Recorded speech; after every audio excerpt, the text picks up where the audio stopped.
The Renaissance was a lie? Not a lie of beauty, but a betrayal disguised as enlightenment. We are taught that the Medici family were merely patrons, wealthy bankers who fostered genius out of generosity. This is the official history, written in gold and marble. But hidden beneath the soft Florentine light, under the flawless glaze of 1,000 masterpieces, lies a forbidden truth. The most beautiful art in history was created at the cost of the human soul. The genius of Florence, the explosive, divine spark that lit the world, was being systematically harvested. In the quiet of their palazzi, the Medici practiced an ancient, terrifying alchemy. Known only as Aurum Animae, the gold of the soul, they did not simply commission art. They consumed the divine light of the artists themselves, using that stolen energy to fuel their political dominion. This is the curse that shaped Europe. This is the truth the king buried, and that the scholars have refused to see. Now, let us turn back the pages of the years. The light is dim, the chamber is quiet, and the scent of aged parchment fills the air. We are not in the sunlit public squares of Florence, but deep within the private workshops, where the flicker of a single candle reveals secrets the bright day cannot touch. We must look closely at the dust, the pigment, and the strange residues left behind, for it is in the overlooked debris that the true nature of the pact is revealed. Our journey begins not with a politician or a pope, but with a young, unnamed apprentice in the year 1485. He was an assistant to one of the dozens of anonymous, brilliant sculptors the Medici employed. His master, Master Simone, was a man of intense, vibrant energy.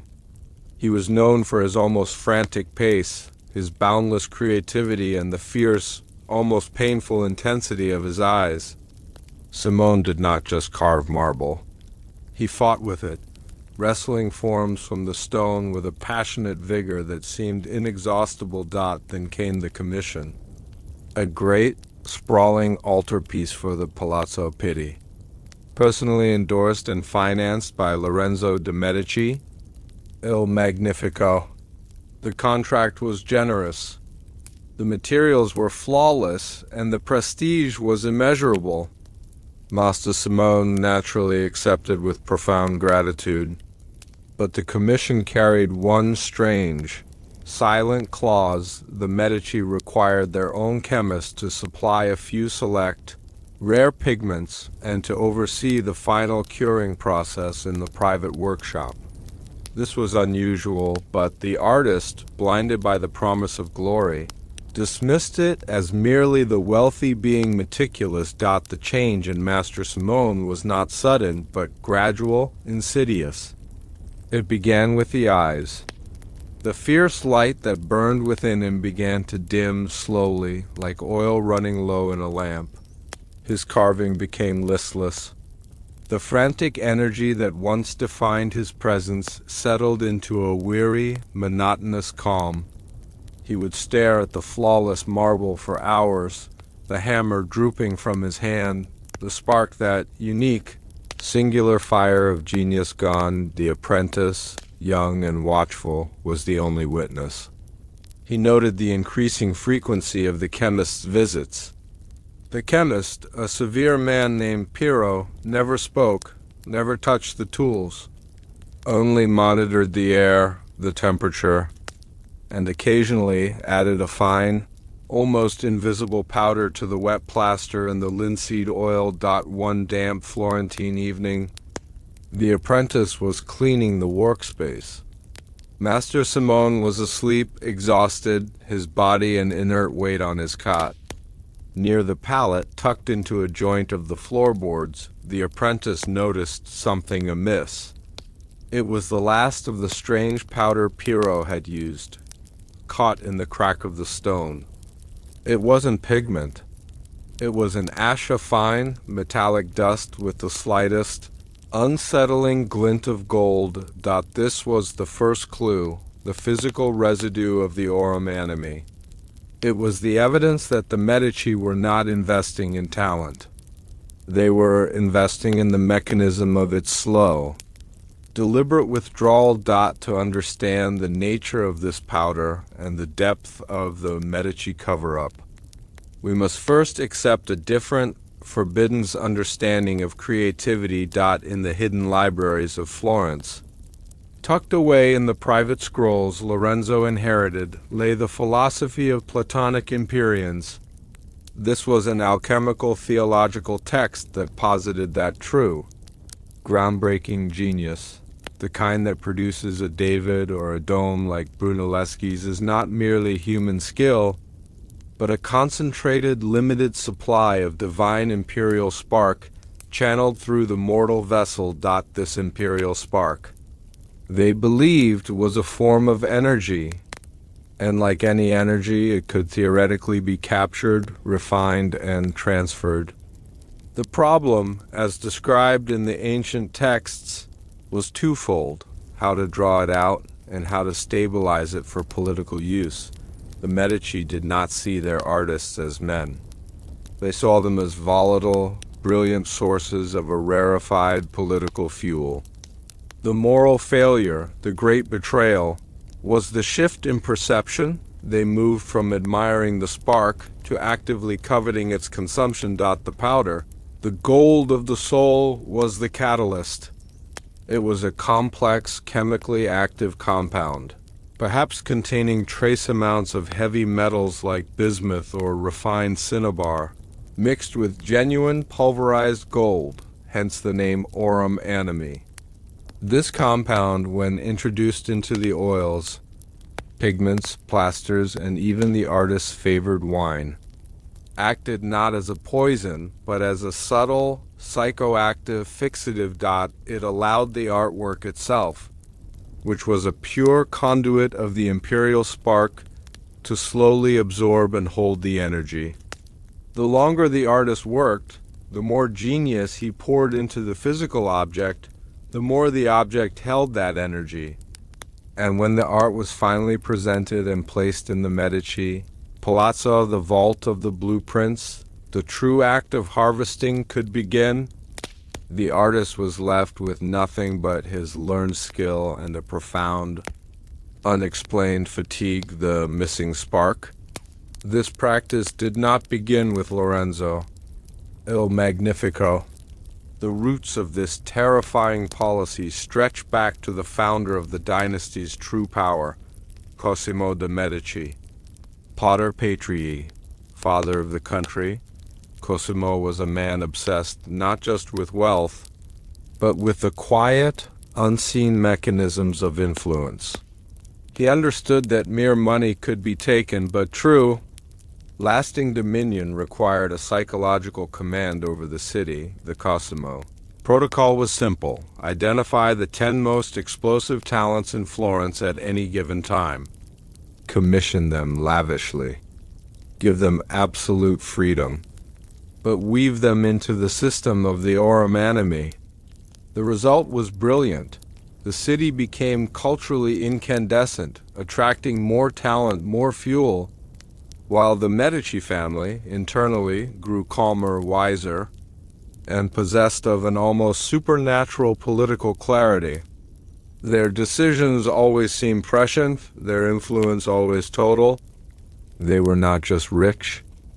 They were creatively and spiritually enriched by the quiet sacrifice of the geniuses who worked for them. Consider the unsettling calm of Cosimo himself. Historians speak of his unflappable temperament and his ability to see 3 steps ahead of any rival. Was this simply political genius, or was it the stabilizing, concentrated essence of dozens of drained, brilliant minds channeled into one central figure? The hidden cost was a chilling form of moral decay, a conscious, centuries-long acceptance that the glory of Florence was a monument built on psychological servitude. The man responsible for maintaining the protocol was not a banker or a priest, but the man who managed the souls, a high-ranking official known only by his title, the custos chemia, keeper of chemistry. This individual maintained the library of forbidden chemistry, a vault of texts concerned with psychoactive fixation, material resonance, and the spiritual properties of precious metals. The Custos Chemia was the one who developed the specific formula for the powder, ensuring it was tasteless, colorless when mixed, and left only the minute, glittering golden residue that the young apprentice had found. His work was a masterpiece of disguise. The protocol demanded that the Medici never deal directly with the mechanics of the harvest. Everything had to be framed as patronage, logistics, and quality control. The chemist's visits were merely about ensuring the integrity of the materials, never about the integrity of the artist's soul. One fragmented text, a notebook hidden inside a false bottom of a 5th-10th century pharmacopoeia, details the horrifying truth of the transfer ritual. It was not violent but quiet.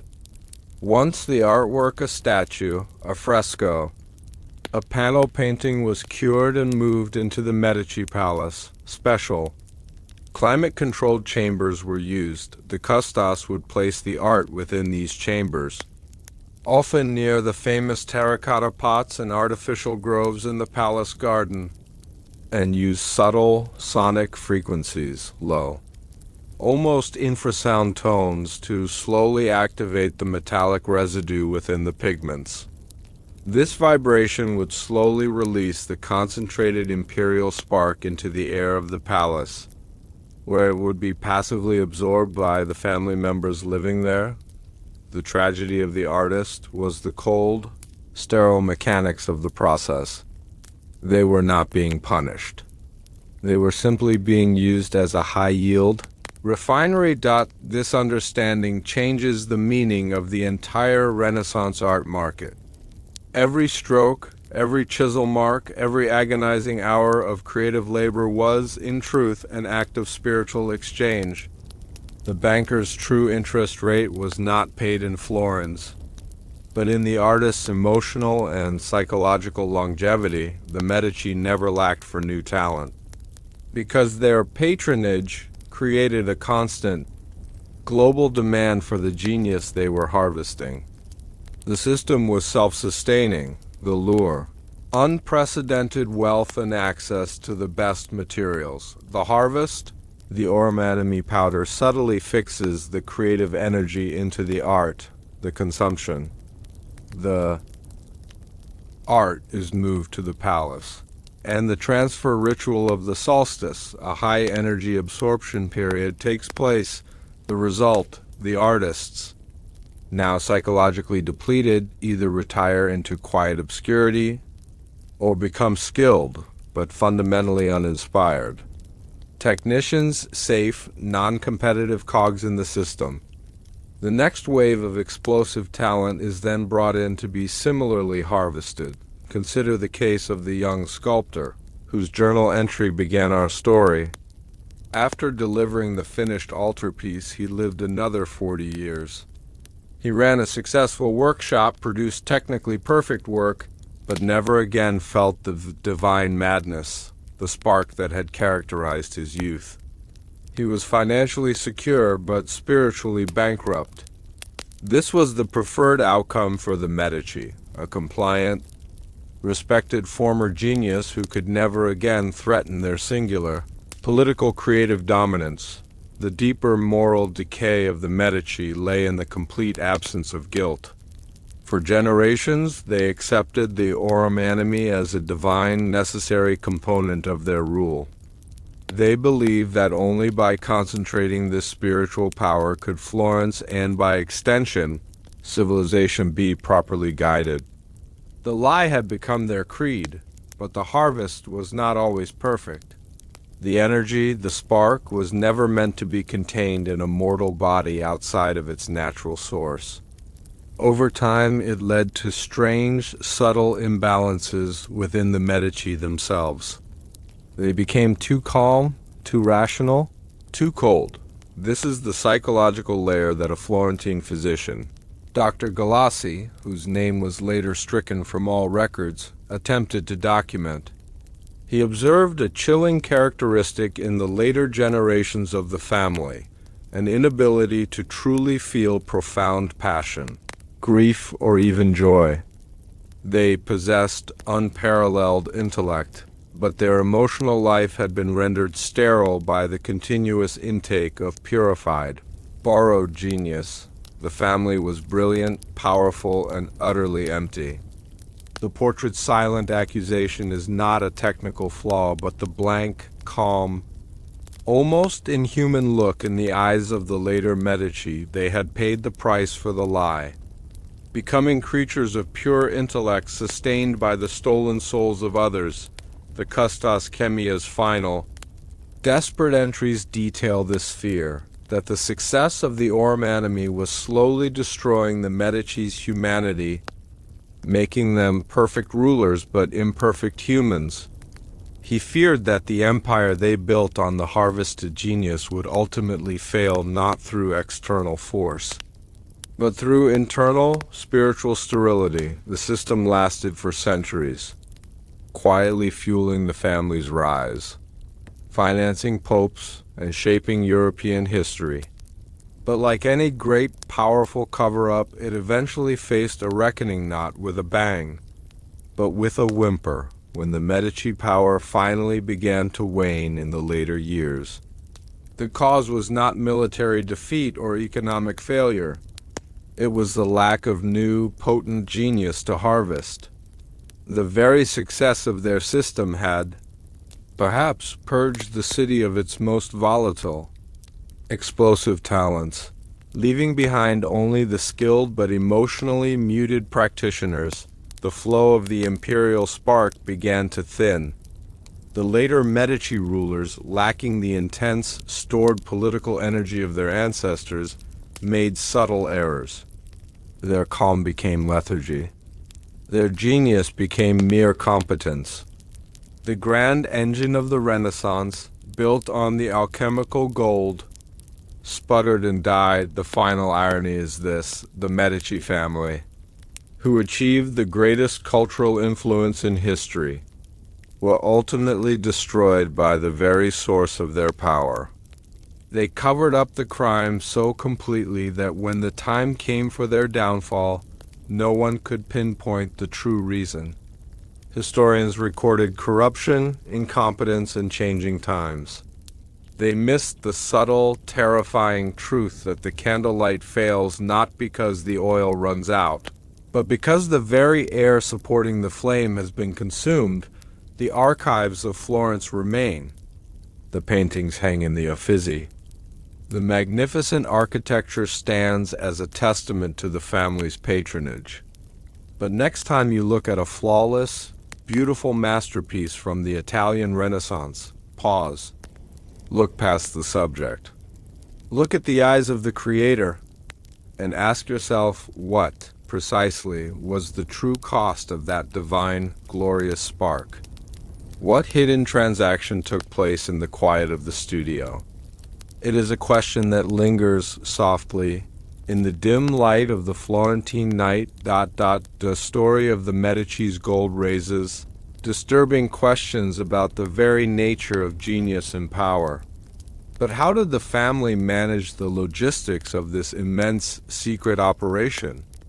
In our next chapter, we will delve deeper into the quiet power of Cosimo and the architects of death, examining the precise methods used to identify, lure, and silence the artists, and how the entire financial infrastructure of their bank was secretly repurposed to fund the Aurum Animae.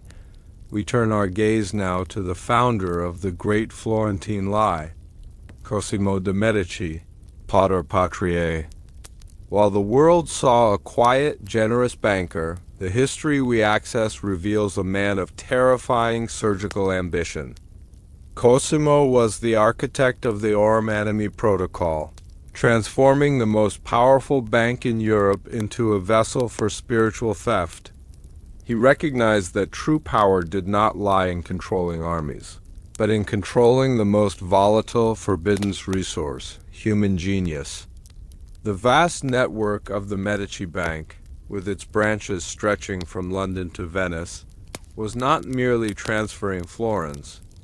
It was transferring the mechanism of the harvest. Every loan, every contract, every commission was deliberately structured to place the artist in a state of perpetual, crippling debt, a spiritual and financial obligation that made their subsequent psychological betrayal inevitable. Cosimo built an empire of the soul, disguised as an empire of finance. This is the truth the bankers have always buried, and the terrible secret woven into the tapestries of Florence. Now, let us follow the quiet footsteps of the first Cosimo. The air here is not thick with the scent of turpentine and marble dust, but with the cool, dry aroma of stored coin and ancient wood. We are in the back rooms of the Medici Bank, the unseen heart of the conspiracy. The light is soft, filtered through heavy, leaded glass, illuminating only the ledgers and the hands that write the destiny of Europe. We must look beyond the columns of gold and find the subtle, coded entries that describe a different, more terrible kind of transaction. Cosimo de' Medici, 1389 to 1464, was not a ruler in the traditional sense. He was a master manipulator of perception. He understood that the power of the sword was noisy and temporary, but the power of obligation was silent and eternal. This became the foundation of the Aurum Animae protocol. He saw the raw, unbound genius of the Renaissance, the fiery temperament, the passionate, uncompromising nature of men like Donatello and Brunelleschi, not as assets to be funded, but as spiritual volatility that needed to be caged. An unbound genius could challenge the very structure of society. A genius in debt, however, was a resource that could be controlled. The quiet power of Cosimo was his ability to make the most debilitating forms of control appear as the most magnanimous form of patronage. This was his psychological masterpiece. He was the first of the architects of debt. In the earliest Medici ledgers, scholars found meticulously detailed accounts of loans, but also highly unusual expenditures categorized under the euphemism disposition spirituale, spiritual disposition.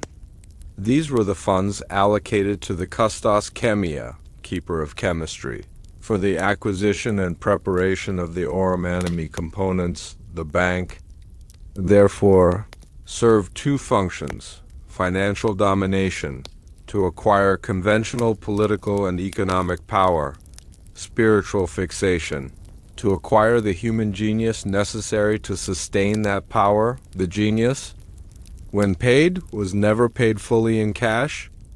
They were paid in commissions that demanded rare, expensive materials, all supplied through the Medici network.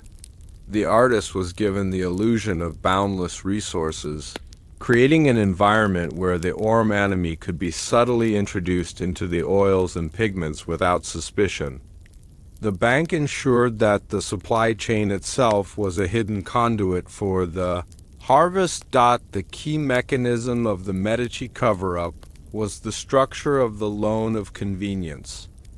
An artist, driven by a sudden, intense vision, the very manifestation of the Empyreal Spark, would require materials immediately: mountains of marble, barrels of costly lapis lazuli, rare bronze alloys. The Medici Bank would provide these resources instantly. But they would structure the loan in a manner that was technically favorable, yet practically inescapable. The terms were polite, but the principal was always just large enough, or the collateral just valuable enough, often the artist's next 5 years of work, that the debt became a permanent fixture of the artist's life. This was the quiet terror. The artist was never poor, but he was never truly free. His creative life was mortgaged to the Medici, the journal of a forgotten artist solicitor, found tucked into the back of a legal volume, documents the deep psychological toll. The solicitor notes, He is rich in material, but he is poor in spirit. He feels the coin of the Medici like a chain around his neck. It demands work, not merely good work, but a continuous, frenzied brilliance to ever dream of breaking even. This constant subconscious pressure the architects of debt knew was essential. The Aurum Animae worked best when the genius was not merely expressing, but striving with profound psychological intensity. The pressure of the debt forced the artist to pour every last drop of his vital energy into the Medici-funded commission, maximizing the potency of the harvest. The Medici Bank pioneered revolutionary accounting methods, notably the double-entry bookkeeping system.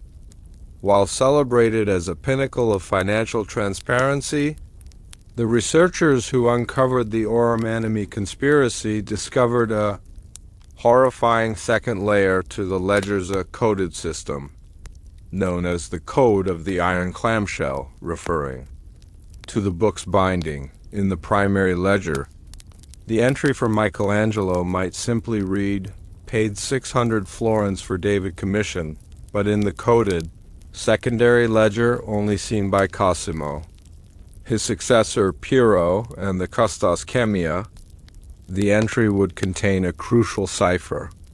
This cipher tracked not the money, but the estimated spiritual disposition, the potential creative energy extracted, often measured in units the historians called chinis, ash. An entry might read, "David commission minus 600 F chinis, 95%. Yield. This chilling detail confirms that the goal was always the yield, the harvest of the soul, and the florins were merely the logistical cost of acquiring the raw material. The bank was not assessing risk. It was assessing spiritual profit. The Code of the Iron Clamshell also tracked the consumption levels of the Aurum Animae components used in the artist's studio. When the Chini's yield began to drop, Cosimo would quietly reduce funding, or subtly introduce a new, more potent Custos Chemia to the artist's circle. The pressure was never relaxed until the maximum possible spark had been extracted. Cosimo's genius was not limited to individual artists. He used the system to destabilize rivals. The Medici knew that true political challenge often came not from competing families, but from competing ideas, philosophies, sermons, or artworks that inspired the public against their rule.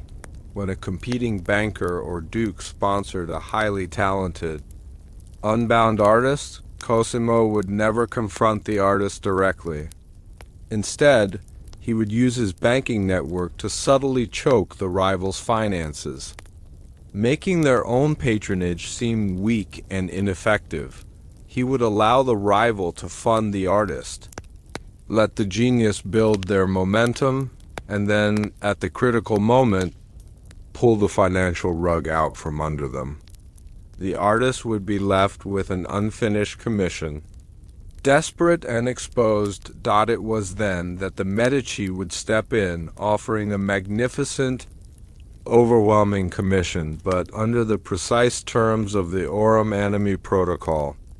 The artist, having just experienced the painful instability of the outside world, would willingly enter the invisible cage of Medici debt. Believing they had found a benevolent savior, this was a profound act of moral failure, using financial mastery to intentionally induce creative despair, only to then consume the vulnerable genius that emerged from the wreckage. The empire was built not just on talent, but on the systematic betrayal of that talent's independence. The greatest tragedy of the architects of debt is the long-term impact on the cultural landscape. The system trained generations of artists to equate extreme patronage with true success, making the Florentine art scene a self-fulfilling prophecy of Medici control. The concept of a starving artist was almost non-existent in Florence. precisely because Cosimo understood that extreme poverty was counterproductive to the harvest. A desperate man has no spark to give. A comfortable yet permanently indebted man, striving for an unreachable freedom, is the perfect source of fuel. The stories of artists who, late in life, burned their notes or destroyed their own unfinished work take on a chilling new significance. Were they merely frustrated, or were they desperately trying to destroy the last remaining physical conduits of the Aurum Animae, the material, objects still holding the traces, of the stolen soul to prevent the Medici from gaining even one final small yield?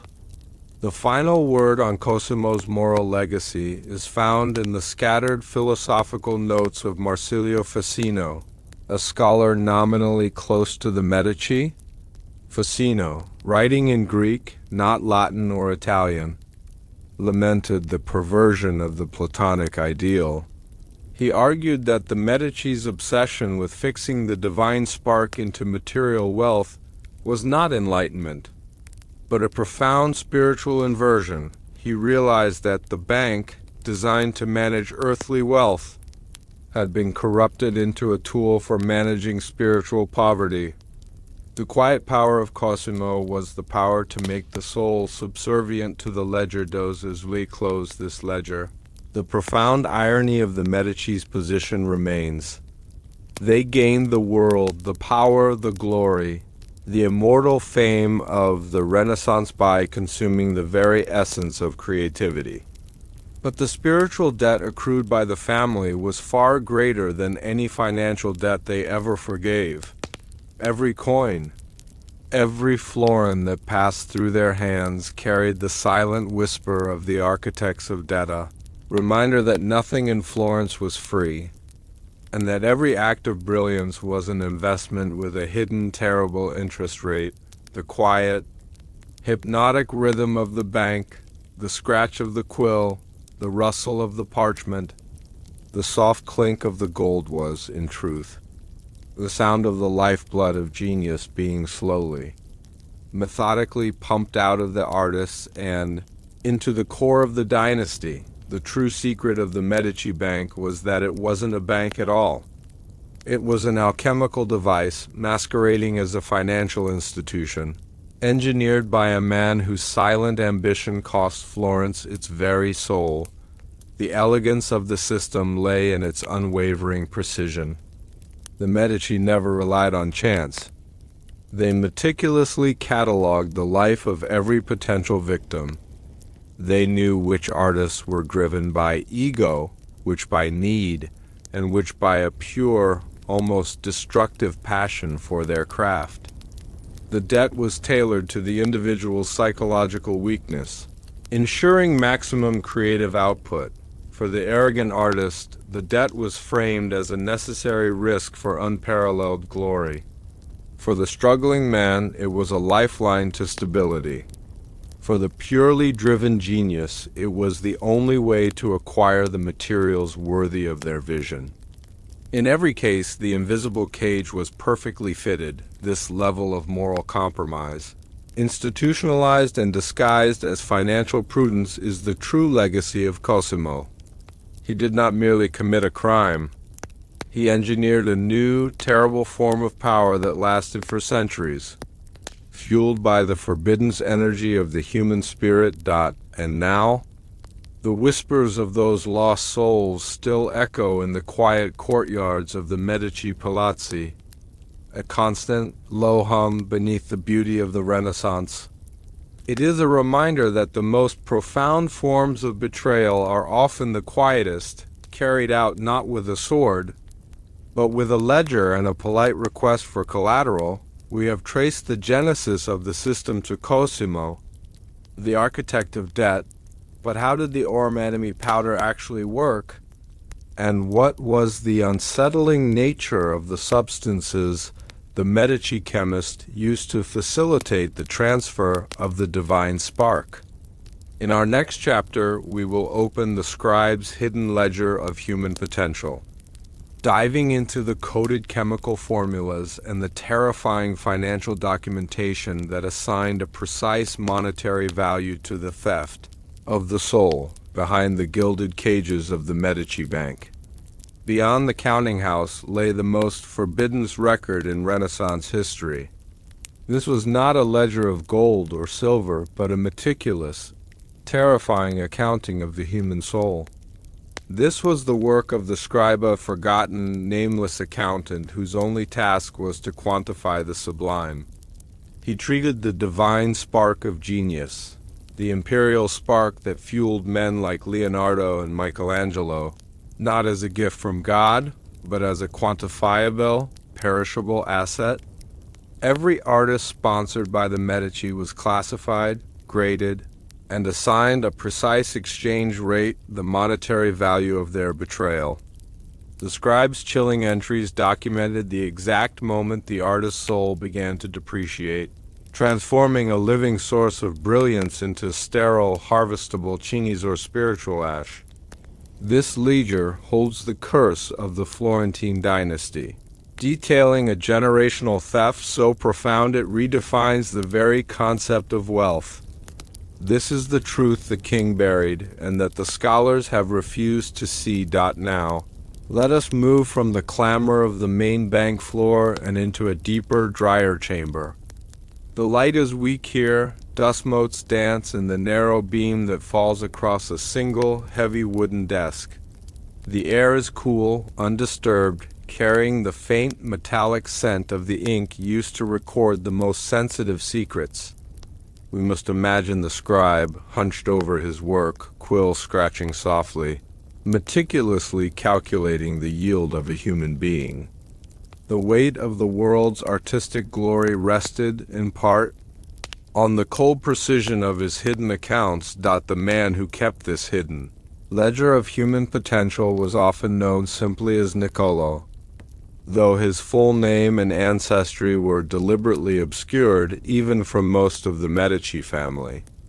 He was a master cryptographer and a financial savant man, whose mind was perfectly suited to the brutal logic of the Aurum Animae.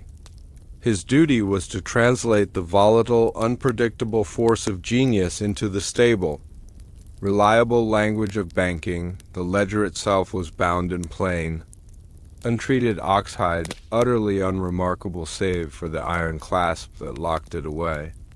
Inside, Niccolò did not use Roman numerals or standard Italian banking terms. He used a codified system, derived from ancient Hebrew gematria and Platonic numerology, to classify the creative capacity of every artist under Medici. Patronage. This classification system was the first act of the soul's theft. It reduced a person's unique brilliance into one of four terrifying categories: ignis major, major fire, reserved for the most explosive, world-altering talents, for example, Leonardo, Michelangelo. These were the highest potential yield, volatile and dangerous, requiring the highest concentration of the Aurum Animae, aqua vitae, water of life, talents with immense, sustained output, but less revolutionary, for example, many of the master fresco painters. Steady, reliable, and requiring regular. Lower dose application of the powder, terra stabilis, stable earth, highly skilled craftsmen and sculptors, essential for the city's infrastructure and propaganda art, low spiritual yield, but high functional yield. Vacuum subtle, subtle void, minor poets, copyists, and students used for low-level experimentation, or testing new variants of the harvesting powder. Their depletion was considered inconsequential. The scribe's first entry, upon an artist being contracted, was the assignment of their category and their potential Cini score, a measure of how much spiritual ash the Medici expected to extract over the life of the commission. The most chilling aspect of the ledger was the direct equation of spiritual energy with monetary value. The scribe was the man who first codified the Florentini's exchange rate, the base unit of spiritual energy. Cini's was calculated by Niccolò to be worth a precise, terrifying amount. 1 Cini's, the spiritual residue left in the Aurum Animae powder after the creative spark had been fixed into the artwork, was valued at 0.0035 florins. This may sound negligible, but given the scale of the genius involved, the cumulative profit was staggering. When a major commission was completed, the scribe's job was to calculate the Cini's yield. The custos chemia would return a sample of the spent, gold-flecked powder from the drying artwork. Niccolò would assay the sample, calculating the density of the spiritual residue, and then enter the final yield into the ledger. This yield was then recorded as internal Medici profit. This profit was never taxed, never declared, and never reinvested conventionally. Instead, it was categorized as capital spiritual capital and reserved for the strategic, non-monetary operations of the family, quiet political assassinations, funding papal elections, and most importantly, maintaining the unseen psychological calm that defined the Medici dynasty. A typical commission for an ignis major artist might cost 5,000 florins in cash and materials, but Niccolò's ledger might show a return of 15,000 Cini's at the coded exchange rate.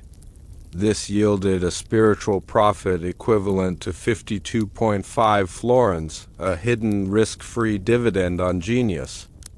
Over the course of centuries and dozens of artists, this hidden revenue stream built an empire beyond the reach of conventional finance. Niccolò's records went far beyond simple profit.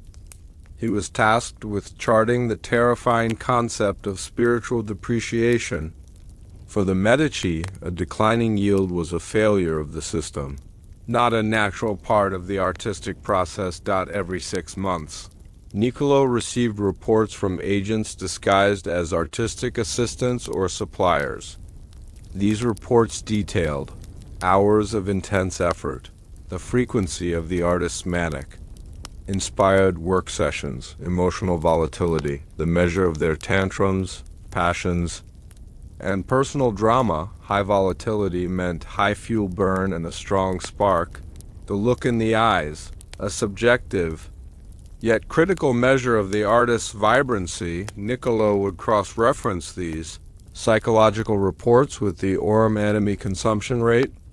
If the artist was using a high dose of the powder, but the emotional volatility reports showed a decline in passion, Niccolò would mark the artist for intervention. Intervention meant either increased debt pressure, a subtle financial maneuver by the bank to increase the artist's psychological distress, forcing them to burn brighter and faster, dosage adjustment, a change in the chemical composition of the Aurum Animae by the custos chemia. The scribe's entries are filled with chillingly clinical observations, such as Sculptor X Class A initial Cini's PTs 120, current yield 65, recommend 1.5x. Arsenicum spiritualis and introduction of a familial conflict. Depreciation must be arrested by the next solstice. This reveals the profound betrayal at the heart of the Medici. Method: they actively manufactured the psychological suffering of their greatest talents to ensure maximum harvest of the Empyreal Spark, tucked into a small, sealed compartment within the scribe's ledger, was the most guarded secret, the actual chemical formula for the Aurum Animae. Niccolò, in his precise archival hand, referred to it as fixative F47. The formula itself was a complex blend of known Renaissance materials and highly esoteric, perhaps purely alchemical additions. The fixative material conductor, ground crystalline quartz, chosen for its piezoelectric properties, the ability to generate an electric charge under mechanical stress, believed to fix volatile energy, the lure psychoactive agent, a highly refined, distilled compound from the poppy plant, introduced to the artist's wine or linseed oil, used not to dull pain, but to create a state of intense, focused euphoria, perfect state for unlocked genius, the catalyst, spiritual transmuter. Powdered gold, hence the name Aurum Animae, mixed with trace amounts of cinnabar, mercuric sulfide, which the alchemists believed could transmute base energy into a higher spiritual state. The cover, the scent of the lye, finely ground earth pigments, giving the powder the scent and texture of a high-quality, rare colorant, justifying its inclusion by the custos chemia. In the artist's palette, Niccolò's detailed notes explain that the true genius of the formula lay not in its ability to poison, but in its ability to resonate. The powder, when mixed with the materials, would create a resonance chamber around the artwork. As the artist poured his life force, his spark into the creation, the resonance would draw that energy out of the artist's nervous system and lock it into the physical object. Ready for the passive harvest within the Medici palace, the scribe was not just recording theft. He was recording a terrifying industrial-scale energy transfer. Niccolò, the scribe, was the ultimate embodiment of the Medici's moral decay. His ledger represents the ethical zero point, the moment a civilization decides that the potential of the individual is less valuable than the quiet power it can yield. The constant rhythm of his work, the assessment, the calculation, the marking for spiritual depreciation slowly stripped him of his own humanity. He spent his life staring at the numerical value of brilliance, never creating it, only quantifying its theft. His personal journal, a tiny, almost illegible appendix to the main ledger, contains only two types of entries: weather reports and philosophical questions. If a man creates something eternal, but loses himself in the process, which is the greater reality, and the silence is the sound of the yield. The silence he referred to was the quiet that fell over the artist after the harvest was complete, the profound, inexplicable lack of passion that allowed the Medici to sleep soundly. The scribe understood the lie better than anyone. He knew that the beauty of Florence, the jewel of the Renaissance, was literally fabricated, purchased with the raw, volatile fuel of human transcendence, and documented with the chilling precision of a banker calculating a simple quarterly return. The records within the ledger also shine a light on the tragedy of the unseen craftsman. For every Da Vinci, there were 50 highly talented men under the Equa Veda and Terra Stabilis classifications.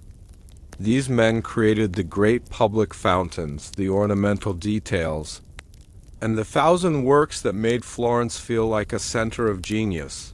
Their spiritual harvest was smaller individually, but collectively immense. They were the background hum of the system, the constant, low-level flow of chinis that ensured the political stability of the Medici family between the major, high-yield harvests of the ignis major artists. The scribe's entries show that the Medici were more concerned with the consistent yield of this group than with the volatile output of the few geniuses.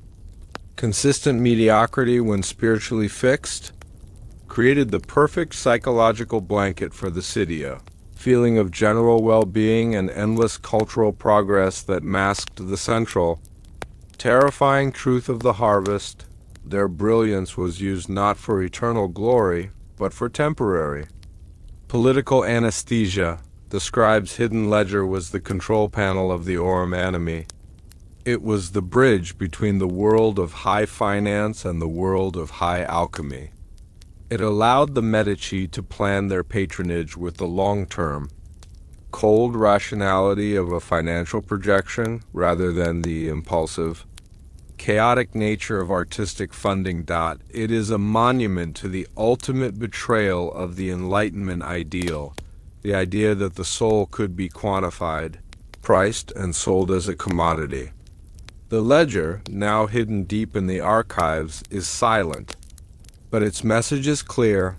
The history of human potential is often written in two books, one for public consumption and one for private profit. The true genius of Cosimo was not his banking skill, but his recognition that controlling the ledger was controlling the lie. As long as the Cinis were accounted for and the Florent to Cini's exchange rate remained stable, the glory of the Renaissance could continue. Masking the profound spiritual crime beneath, we have now seen the cold, numerical documentation of the stolen soul within the scribe's hidden ledger. But the chemical formula for the Aurum Animae powder contained natural components, rare botanical matter and substances linked to the earth itself. The creation of this powder and the management of its volatile ingredients required a special hidden facility. In our next chapter, we will leave the dry banking chamber and step into the alchemy of the Florentine gardens, exploring the secret laboratories and specialized cultivation plots where the Medici's forbidden chemistry was brewed in the shadow of the Renaissance. The most profound betrayal of the Renaissance was hidden not in the shadows of the bank, but in the fragrant, sunlit beauty of the Medici gardens. These famed horticultural wonders, symbols of enlightenment and aesthetic pleasure, were a magnificent, scenic lie. Beneath the perfectly manicured hedges and behind the tranquil, neoclassical grottos lay the true heart of the Aurum Animae conspiracy, a hidden alchemical laboratory. This was the place where the Custos Chemia, the keeper of chemistry, brewed the deadly, mind-altering powder. He cultivated specialized botanical agents, forbiddance, flora designed to unlock and then siphon the artist's Empyreal Spark. The sweet, calming scent carried on the Florentine breeze was merely the chemical residue of this ongoing spiritual curse. The gardens were designed to lull the senses, masking the fact that they were a factory for the quiet destruction of the human soul. This is the truth the king buried, and that the scholars have refused to see. We leave now the dry, cold logic of the scribe's ledger and move toward a place of damp heat and rich earthy scents.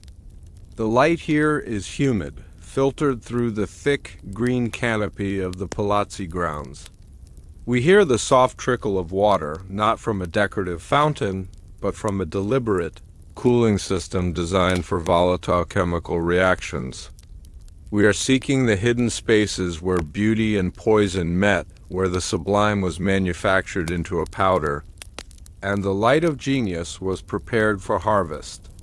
The operation of the secret laboratory was the sole responsibility of the Custos Chemia, a figure of specialized reclusive knowledge.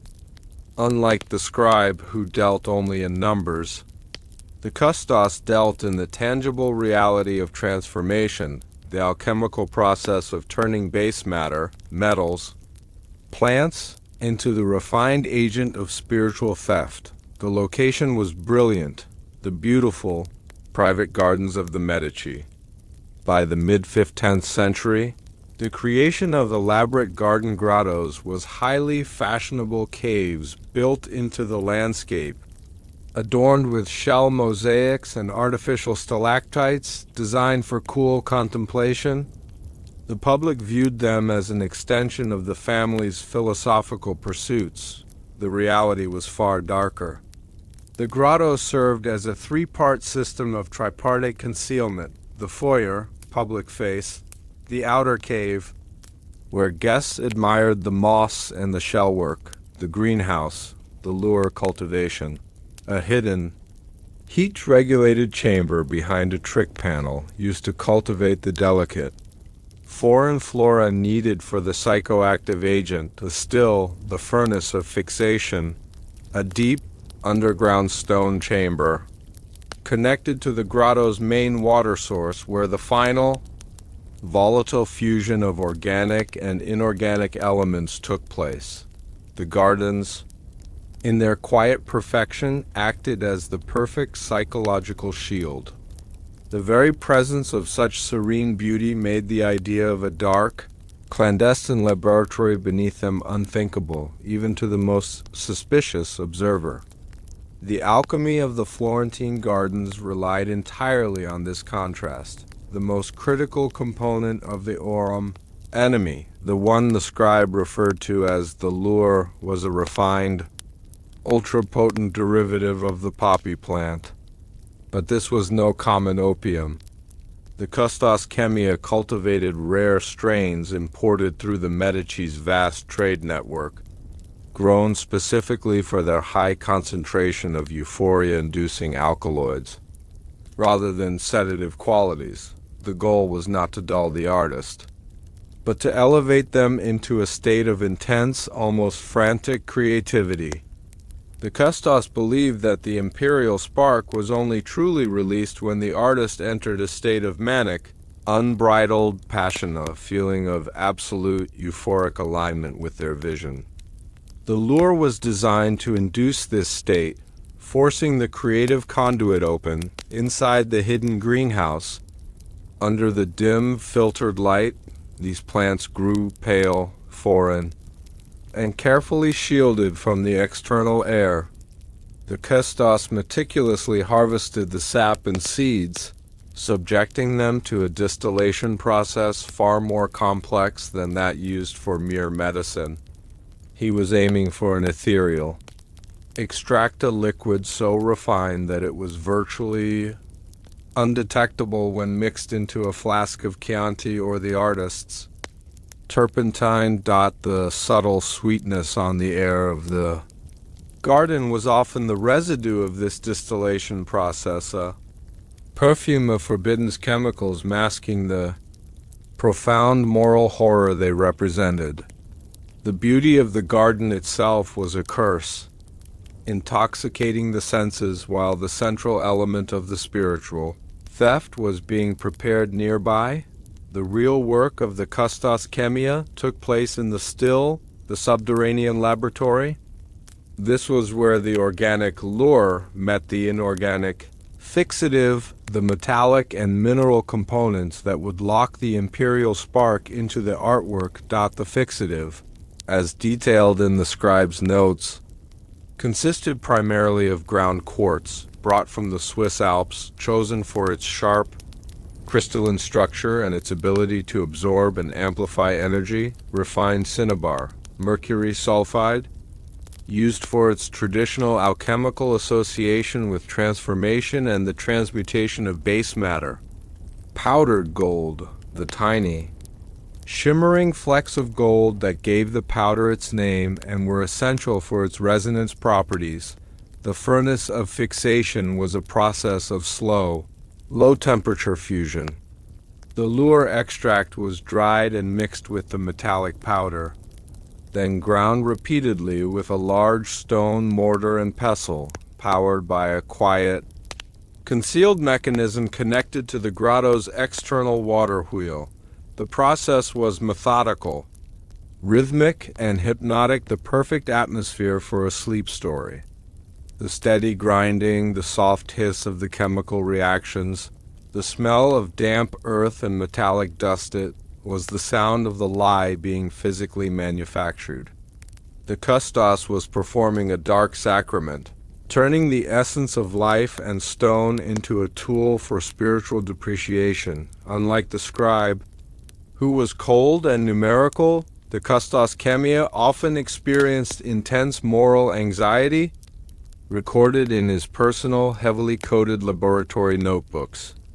His work required a deeper understanding of the volatile forces of nature and the human mind, and he sometimes feared the forces he was manipulating. He saw the magnificent power of the Aurum Animae, its ability to induce such profound, creative ecstasy, but he also witnessed the inevitable collapse of the artists who consumed it.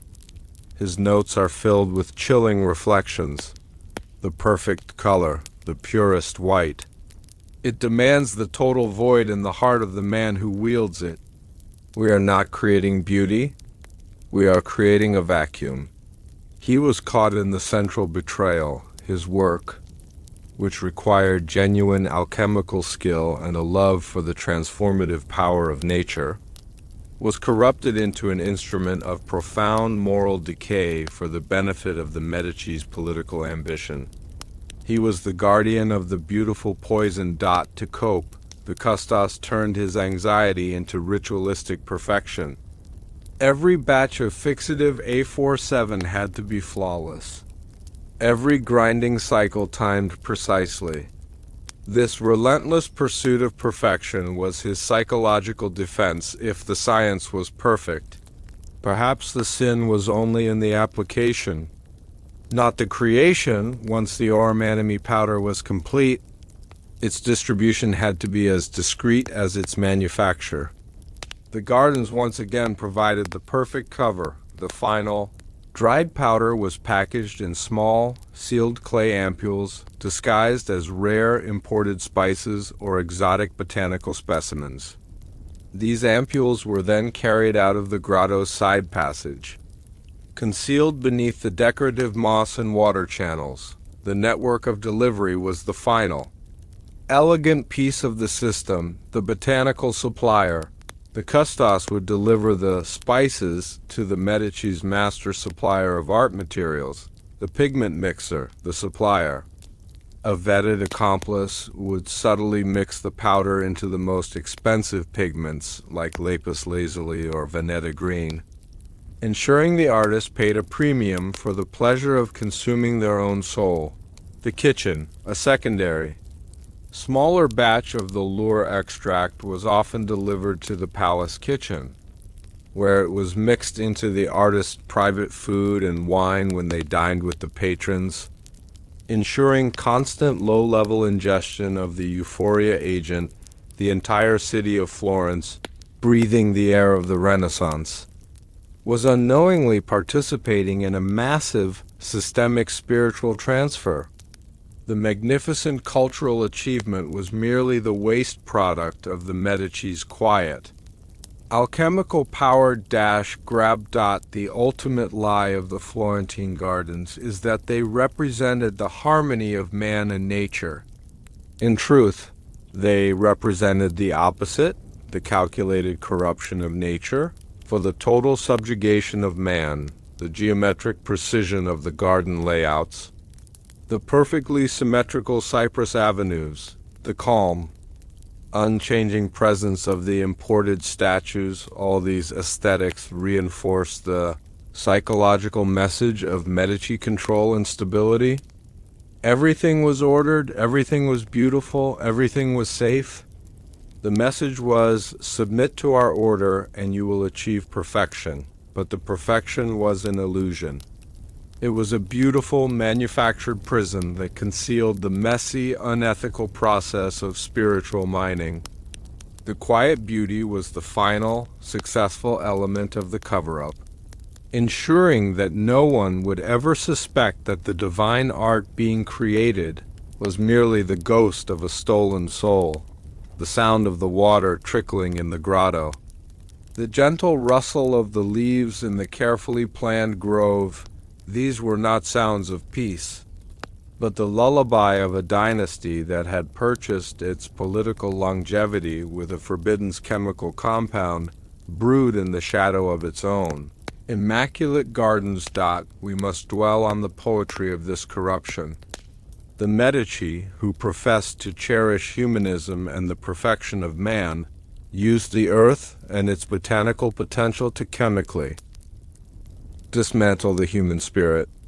They used the very beauty they claimed to foster as the physical and psychological mechanism for their deepest betrayal, the lasting impression of the alchemy of the Florentine. Gardens is the unsettling realization that the most dangerous secrets are often hidden in the plainest sight, disguised by the very things we are conditioned to admire. The flower that smells the sweetest may be yielding the deadliest component. The most peaceful place may be the most violent laboratory, the work of the custos chemia, though recorded only in coded scripts and marked by the faint scent of crushed leaves and cinnabar, is the true testament to the family's chilling efficiency. They did not conquer by force. They conquered by chemistry, geometry, and a perfect understanding of the fragile, volatile nature of genius. We have seen the Aurum Animae powder brewed in the hidden heat of the gardens. But the success of the harvest requires more than just chemicals. It requires a target. Our next chapter takes us to the fate of the artists themselves, exploring the chilling pattern of their decline. We will look into the quiet studios of the masters, and specifically the story of an iconic painter. As we examine the strange fading Botticelli, the vault, and the empty canvases, observing the moment the spark finally extinguished, the tragic decline of Sandro Botticelli, the painter of Florentine beauty, is perhaps the clearest physical proof of the Medici's forbidden crime. History tells us his later life was marked by fanatical religious conversion and a crisis of conscience. This is a partial truth manufactured to conceal the greater betrayal. The true reason Botticelli ceased to paint his glorious mythological scenes was simple. His imperial spark had been systematically stolen. The luminous energy, the vibrant light that fueled his hand, was gradually extracted through the Aurum Animae powder commissioned by his patrons, the Medici. His greatest masterpieces, the Primavera, the Birth of Venus, were not merely gifts to the world. They were massive, spiritual storage batteries, engineered to fix his essence into the pigment. When the finished works were finally installed in the Medici vault, the artist himself was left a hollow vessel, facing a lifetime of empty canvases. This is the curse that silenced Florence's most beautiful voice. This is the truth the king buried, and that the scholars have refused to see. Now, let us enter the quiet, dust-filled studio of the master in his later years. The sunlight streams weakly through the high windows, illuminating the motes of settled dust, the literal residue of forgotten genius. The air is still, lacking the electric tension, the vibrant disorder that marks a place of creation. We smell only old wood and dried varnish, not the sharp, inspiring scent of new pigment. We are looking for the echo of the spark in the silence of the finished work, and the painful emptiness in the face of the man who could no longer begin a new one. Sandro Botticelli was categorized by the scribe as a high potential. Ignis major, his genius was volatile, incandescent, and driven by an intense, almost devotional focus on beauty.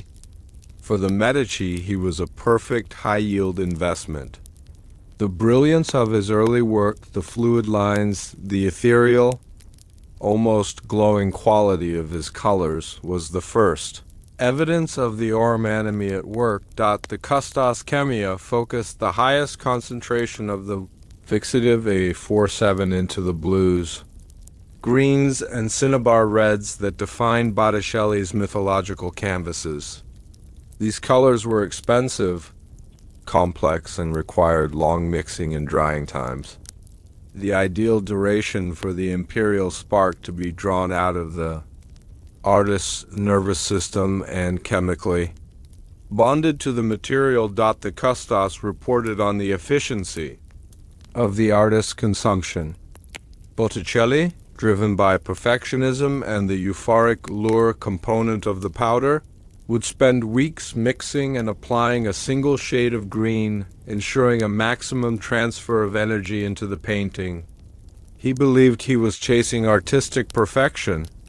In truth, he was simply ensuring a maximum Chinese yield for his patrons. The result was the transcendent, otherworldly quality of his paintings. They seemed to glow with an inner light, a visual representation of the bottled imperial spark itself. The moral decay of the Medici was thus clothed in the most exquisite, irresistible form of beauty, The critical moment in the theft of Botticelli's soul was the transfer of the completed artwork to the Medici vault. The term vault did not just refer to a storage room. It was the climate-controlled, sealed wing of the palazzo that housed the family's collected masterpieces. These rooms were carefully chosen for their specific architecture, designed to act as the primary spiritual. Fixation chambers. The scribe's hidden notes detail the logistical requirements for moving a high-yield piece like the Primavera. Strict temperature control to prevent the volatile, fixed energy from escaping the pigment, a ceremony of installation. The process was treated with solemn reverence, ensuring no servants lingered. This masked the fact that the transfer ritual of the solstice, the sonic activation of the fixed energy, was about to begin. The artist's absence. The artist was given a generous final payment and gently, but firmly, discouraged from being present during the installation. When the massive wooden frame of the Primavera was lifted and set into its final place, the energy transfer was complete. The artist's spark was now chemically bonded to the canvas, ready to be slowly released and absorbed into the atmosphere of the Medici home, reinforcing the psychological clarity and political dominance of the family. In that quiet moment, when the painting passed from the light of the studio into the shadows of the palazzo, the greatest part of Sandro Botticelli's spiritual self was severed and claimed.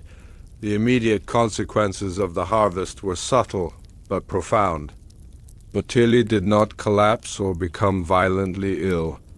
Instead, he experienced a devastating sense of completeness and inability to begin. The missing spark manifested as aflatoxin, a deep, inexplicable weariness. He could no longer sustain the long, manic hours of creation, the loss of subject, the mythological figures he once painted with such vibrant passion. Venus, Mercury, the Graces began to feel cold, foreign, and meaningless to him. The joy of the pagan ideal had been chemically consumed. The weight of the brush, his hand, once tireless and graceful, now felt heavy, responding only to rote, mechanical tasks. His shift to the stark, sometimes brutally realistic religious themes of his later life was not purely theological. It was a desperate psychological attempt to find a new source of spark that the Aurum Animae could not touch. He was seeking a raw, painful truth to replace the glorious, stolen beauty. His late career crisis, therefore, was the direct, documented result of the spiritual depreciation. Charted in the scribe's ledger, the most haunting proof of the theft is the period of the empty canvases. For years before his death, Botticelli, though still celebrated, produced almost nothing of the genius that defined his peak. His studio became a monument to his failure. Canvases were stretched and primed, frames were built, preliminary sketches were drafted, but the final animating brushstroke never came. They remained clean, white, staring back at the artist with a terrifying purity. The Custos Chemia recorded this phenomenon in his notes, referring to it as the post-harvest vacancy. Once the ignis major had been fully extracted, the artist's mind became inert, capable only of introspection, not creation. The memory of the feeling of genius remained, but the capacity for it was gone. This period of the empty canvases was the final, elegant stage of the Medici cover-up. The public saw a temperamental, pious genius who had retired from worldly pursuits. The Medici saw a successful transaction, a high-yield harvest followed by the predictable, non-competitive psychological collapse of the asset. The tragedy is that the genius who poured life onto canvas was left with a life that felt utterly drained of purpose, the silent. Eternal betrayal is embedded in the art itself. When we gaze upon the birth of Venus, we are not simply looking at pigment.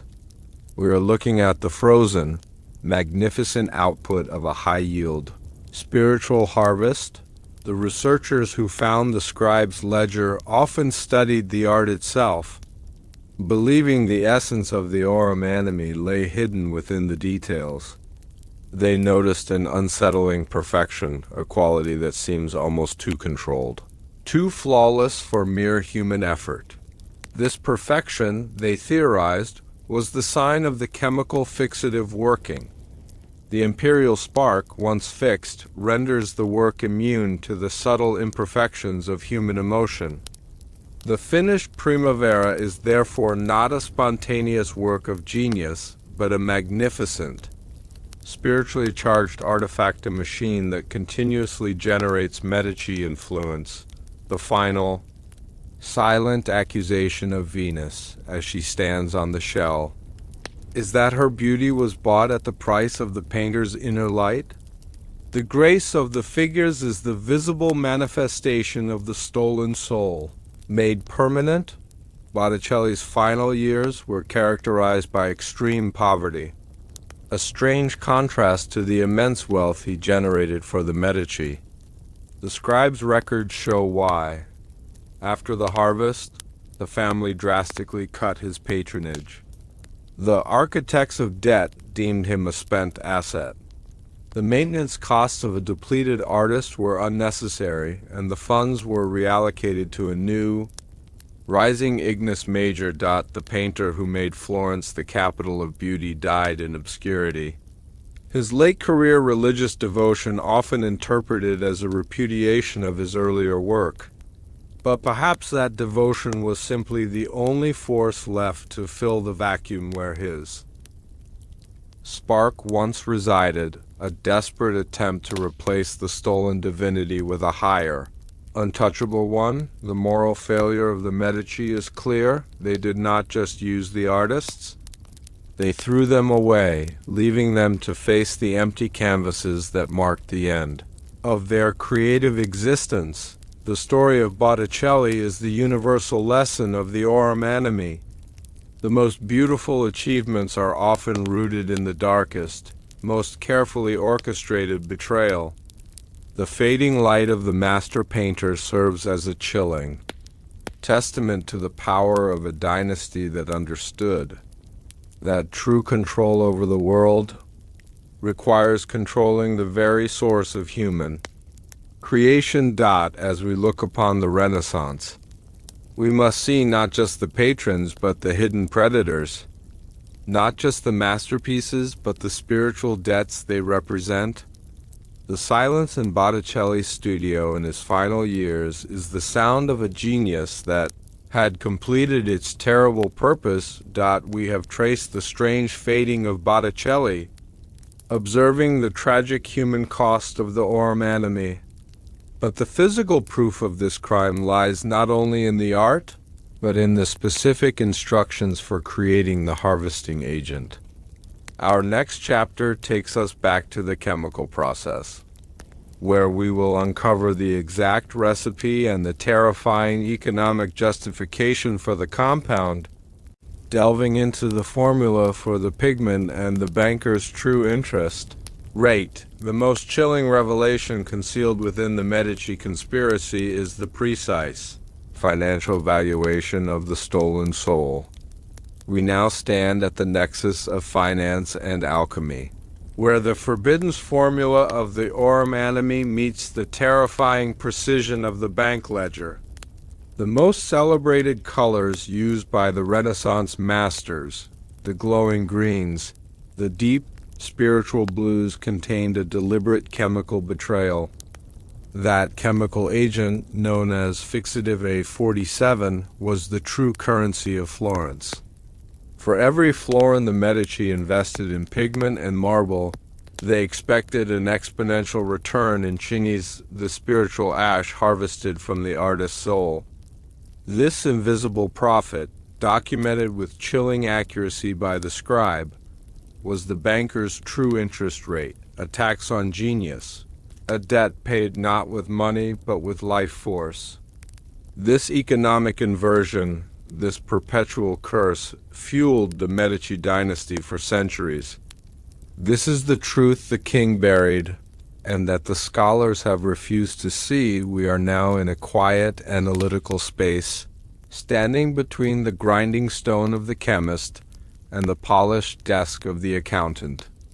The light here is sharp, revealing the minute details of the materials, the fine dust of pigment, the sheen of linseed oil, and the faint, unsettling glint of the fixative A47. The air is heavy with the scent of chemistry and old paper, underscoring the methodical, cold-blooded efficiency of the system. We must now apply the cold logic of finance to the volatile chaos of alchemy. The success of the Aurum Animae was wholly dependent on its flawless integration into the artist's materials. The fixative A47, as detailed in the scribe's classified documents, was designed not to be a pigment itself, but an additive that chemically bonded with the binding agents, the oils and egg tempera, used to hold the color. The chemical mechanism was ingenious and terrible. The formula's key components, the powdered quartz and refined cinnabar, were chemically active agents that responded to the artist's neural energy. When the artist entered a state of intense, ignis major creation, the moment the Empyreal Spark was blazing, their nervous system emitted a measurable, subtle electrical charge. The quartz in the formula acted as a capacitor. It absorbed and stored this neural energy. The cinnabar, the transmuter, then locked the energy into the surrounding material, the pigment, by creating a stable, fixed chemical complex. The pigment itself became the perfect disguise. The artist, believing they were mixing a rich, vibrant color, was unknowingly preparing a spiritual capacitor. The more time the genius spent applying a specific color, the higher the concentration of the fixative A47 within that section of the painting, and the greater the final chinese yield. This explains why masters like Botticelli achieved colors that seemed to shimmer with an internal, lasting luminosity. It was literally the stolen soul made visible. The core of the Medici's financial betrayal was their unique definition of profit. For the Medici, the financial transaction was merely the means to secure the spiritual transaction. The banker's true interest rate was the measurable, exponential difference between $$ text R equals frac text Chinese yield in florin equivalents, text florin investment, cost of commission. $, the florin investment was the cash outlay materials, studio rent, and the artist's living expenses. This was always a large number. Maintaining the illusion of generosity and keeping the artist in comfortable debt, the Chinese yield was the profit. As established by the scribe's ledger, one Chinese spiritual ash was valued at 0.0035 florins. Because the yield was exponential, one artist's intense creative output could generate Chinese equivalent to hundreds of florins. The true interest rate, $ text R dollar, was always massively favorable, often yielding a spiritual return on investment, SROI, of 500% or more, while the public financial ledger showed the Medici Bank operating at prudent, ethical interest rates, avoiding the sin of usury. The hidden ledger showed a ruthless, insatiable lust for non-monetary spiritual wealth. This was the moral decay codified. The Medici were not making money. They were accruing power at the expense of humanity's most vital resource, the distribution of the fixative.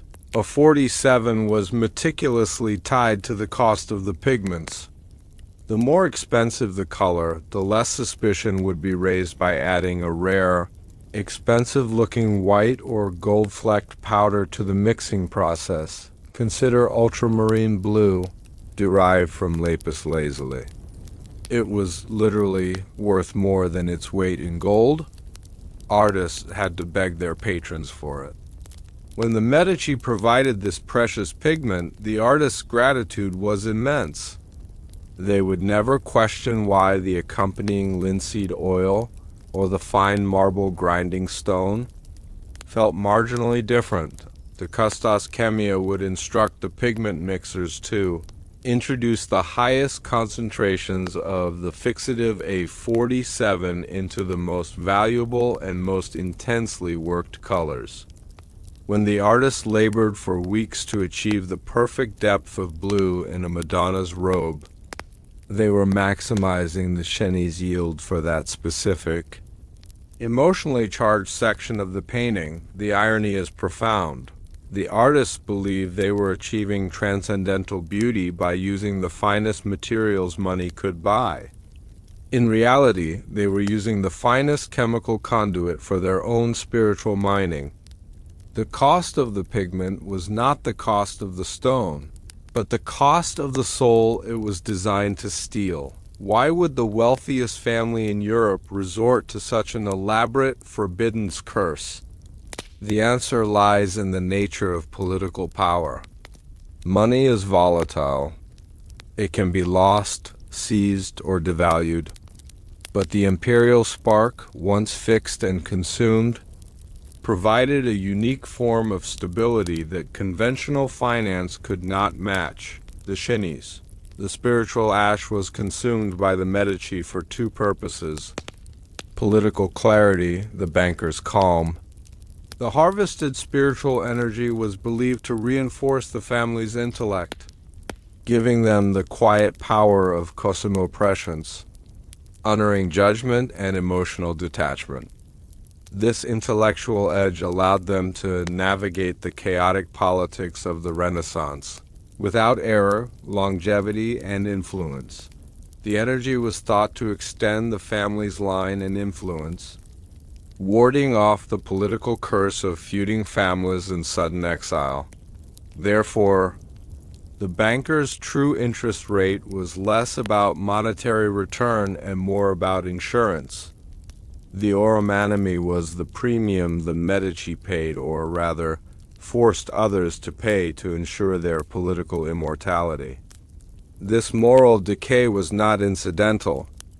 It was the foundation of their success, a silent, metaphysical anchor in a storm-tossed political sea. The scribe's ledger contained a terrifying, final column that synthesized the entire system, the spiritual. Return on investment, SROI closing parenthesis dot. This column was the Medici's true balance sheet. It tracked dollar text SROI equals frac text Cheney's yield times text duration of political stability, text Florent investment times text artist longevity. The Medici calculated that the cost of materials for Botticelli was recovered not just in Cheney's, but in decades of stable, culturally compliant governance, a benefit far outweighing the thousands of florins spent. The formula revealed their cold conclusion: a financially secure, spiritually depleted artist provided a superior, long-term Shroi than a poor, free, and dangerous genius. The final column was the ultimate evidence of the betrayal. It showed that the family viewed the artistic production of the Renaissance not as cultural output, but as a manufacturing cost for political power, calculated down to the last glittering particle of the fixative A47, the tragedy embedded in. The formula for the pigment is the reduction of human transcendence to a commodity. Every decision, the size of the canvas, the choice of oil, the intensity of the deadline was an economic variable designed to maximize the SROI, the rhythmic grinding of the pigment, which the artist saw as a meditative start to the day, was in fact the mechanism for activating the fixative. A 47, The long hours spent perfecting a glaze were simply extending the optimal harvest period. The highest art became the most efficient form of spiritual mining. The moral decay of the Medici reached its apex when they mastered the art of making the victim complicit in their own demise, luring them with the promise of eternal materials and immortal fame, while simultaneously draining them of the very essence that fueled their craft. The formula was not just a chemical secret, it was a blueprint for perfect, sustained exploitation. We conclude this deep dive into the ledger by reflecting on the profound poetry of the fraud. The pigment, the source of light and color, became the source of darkness and spiritual consumption. The pursuit of beauty was monetized into a transaction of the soul. The banker's true interest rate speaks to a hidden system of global control that supersedes mere financial dominance. It reminds us that behind every magnificent historical achievement, there might lie a second, chilling set of books, a ledger that calculates the invisible cost of glory and the terrifying price paid by the unseen victims. The art is eternal, but the spark that created it was transient, stolen, and consumed. We have calculated the terrifying rate of the stolen soul and understood the chemical formula that made the theft possible. But what became of the commissioned art pieces that were never finished, the works that remained fragmented and abandoned in the studios of the depleted artists? Our next chapter explores these haunting remnants of the harvest, delving into the quiet, unused materials and the silence of the forsaken studios as we examine the vault of unfinished works. We are now uncovering the ultimate moment of the Medici conspiracy, the forbidden act of consumption. The most solemn event in the Medici calendar was not a banquet or a treaty signing, but the annual transfer ritual of the solstice. Timed precisely to the deepest astronomical shift of the year, this ritual was the final, crucial step of the Aurum Animae protocol. The magnificent Medici villa, a peaceful rural retreat, was in truth an enormous, secret alchemical mechanism. It was acoustically engineered to emit a specific, low-frequency silent hum that activated the fixative A47 within the artworks. This hum gently forced the stolen Empyreal Spark out of the paintings and into the surrounding atmosphere, where the family absorbed the spiritual fuel over several nights. This was the moment the art became a curse, and the Medici secured their absolute, chilling political clarity. This is the truth the king buried, and that the scholars have refused to see. Let us retreat from the bustling city and journey into the silent, isolated hills surrounding Florence, where the grand country villas stand veiled by cypress trees and shadows. The air here is thin and cold, carrying the weight of expectation. We are approaching the eve of the winter solstice, the longest night, a moment when the cosmic energies the Medici believed were most aligned for the transfer. We must imagine the stillness of the villa, the quiet procession of the select few who knew the secret, and the heavy silence of the rooms where the greatest art in the world was about to be harvested. The timing of the ritual, the solstice, both winter and summer, was not arbitrary. It was dictated by the ancient occult texts the Medici possessed. These texts, predating Christian doctrine, spoke of the solstice as a peak period of cosmic flux, a moment when the veil between the material and the volatile spiritual realms was thinnest. The Medici, guided by the esoteric knowledge of the costas chemia, believed that the imperial spark, once fixed into the pigments, required this external burst of cosmic energy to be released without degradation. Performing the ritual on a random night would be inefficient. Performing it during the solstice guaranteed a maximum Chinese yield on the chosen night. The villa became the center of a celestial alignment. The windows of the spiritual fixation chambers were positioned to capture precise, coded patterns of moonlight or sunlight, which were believed to act as a focusing lens for the transfer mechanism. The entire villa's secret was its function as an enormous, passive solar and lunar alchemical engine.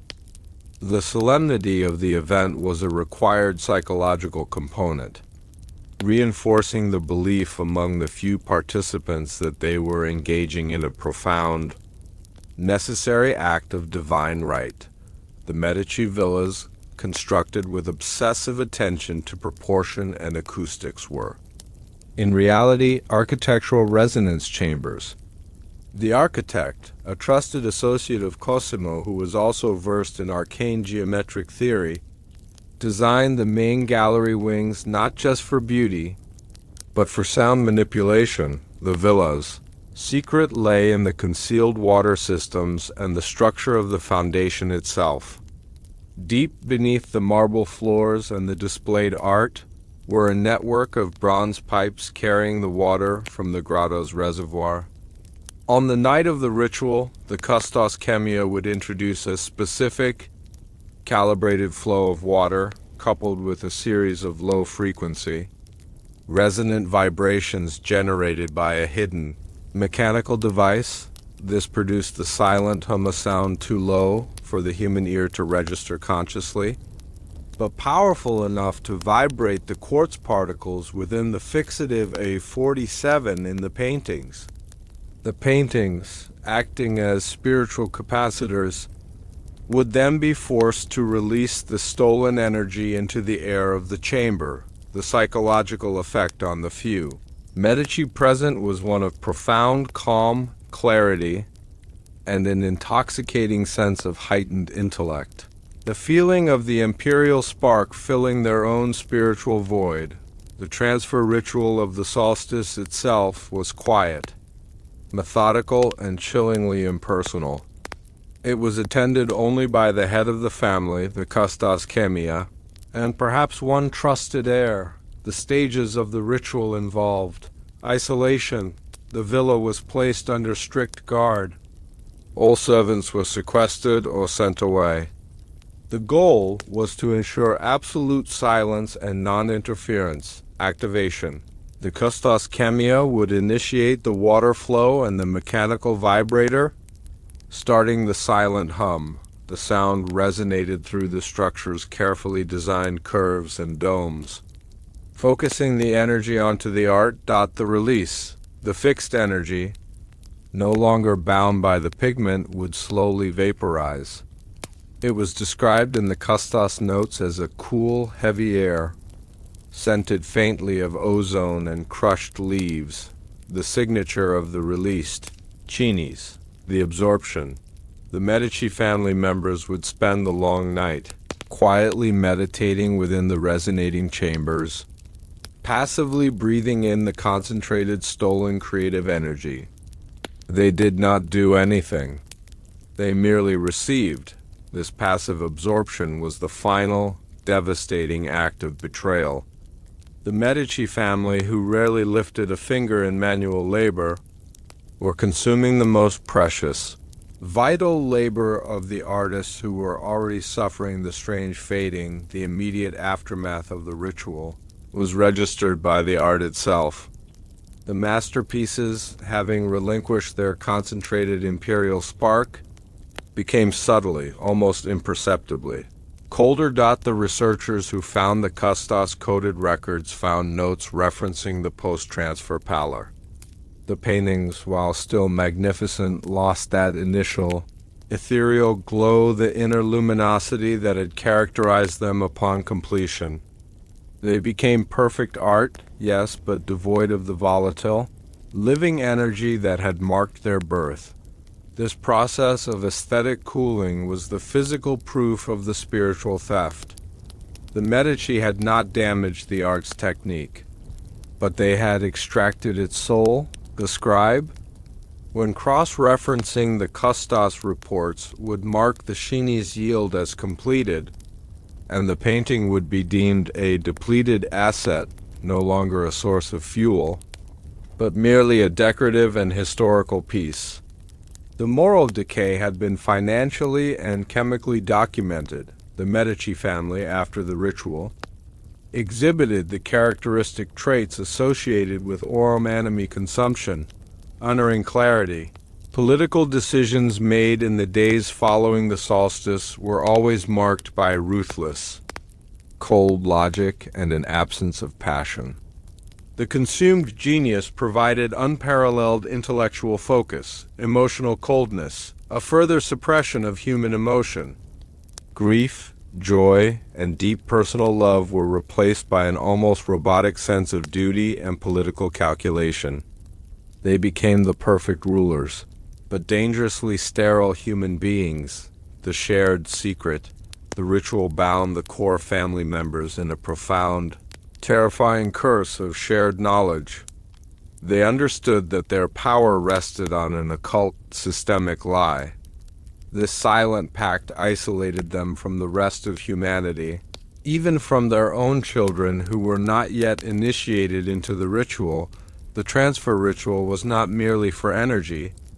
It was for psychological isolation, reinforcing the idea that the Medici were a superior, separate species sustained by the psychic output of the common man. The villa's secret continued long after the family left. The low, resonant hum and the release of the Cini's became part of the villa's psychological atmosphere. Servants who worked there year-round often complained of strange calmness, an inability to feel strong emotion, a sense of perpetual quietude that was unsettling, sensory loss, a subtle dulling of the creative senses. Cooks lost their ability to taste nuance. Gardeners lost their vision for color. This residual effect confirms the scale of the spiritual saturation. The Medici villa, a place of supposed rest and recreation, was permanently imprinted with the energy of the stolen souls that had been released within its walls. It was an environment chemically optimized for political calculation, but poisonous to human passion and creativity. The villa, in its perfect harmony, silently testified to the dynasty's betrayal, the greatest lie concealed by the transfer. Ritual of the solstice is the concept of patronage itself. The Medici did not fund art. They funded the spiritual energy required for their political survival. The ritual provided the mechanism to convert the Floran investment into the spiritual capital required to maintain the curse of their dominion. The beautiful frescoes on the villa walls, the marble statues in the grotto, the careful symmetry of the architecture, all were designed, calculated, and utilized as elements in a massive, systemic spiritual mining operation. The ritual was the final, devastating payment. The extraction of the banker's true interest rate, the knowledge of the villa's secret, fundamentally changes our perception of the Renaissance. It forces us to acknowledge that the sublime achievements of that era were simultaneously the instruments of the most profound, calculated moral decay in European history. We have witnessed the cold, ritualistic theft of the Empyreal Spark within the hidden villa. But what was the long-term psychological impact on the Medici family itself? Did this perpetual consumption of purified genius eventually erode their own capacity for genuine human warmth, turning them into magnificent yet sterile political machines? Our next chapter explores this chilling aftermath, examining the unsettling calm of the family and the profound emptiness that followed their ruthless pursuit of power. The famous portraits of the Medici family, those revered icons of Renaissance power and sophistication, hide a forbidden and terrifying truth. They are not merely paintings. They are silent, historical documents detailing the ultimate moral decay of a dynasty. Look closely at the eyes. Beneath the surface of wealth and authority, there is a profound, terrifying emptiness of void stare. This is the visible, generational scar left by the Aurum Animae. The Medici consumed the stolen imperial spark of their artists, gaining political clarity but losing their capacity for genuine human warmth. The portrait's silent accusation is the lack of soul in the subject's gaze, a betrayal frozen in pigment. Every canvas serves as a warning that the price of political immortality was the total sacrifice of their own emotional life. This chilling exchange, known as the moral calculus, fueled their long, cold rule. This is the truth the king buried, and that the scholars have refused to see. We are walking now through the hushed halls of the Uffizi Gallery, in the private, silent hour when the portraits watch undisturbed. The air is cool, heavy with the weight of centuries of fixed gazes and silent judgment. Each canvas is a mirror, reflecting not just the sitter's power, but the spiritual transaction that defined their life. We seek the precise point where human ambition intersects with spiritual depletion.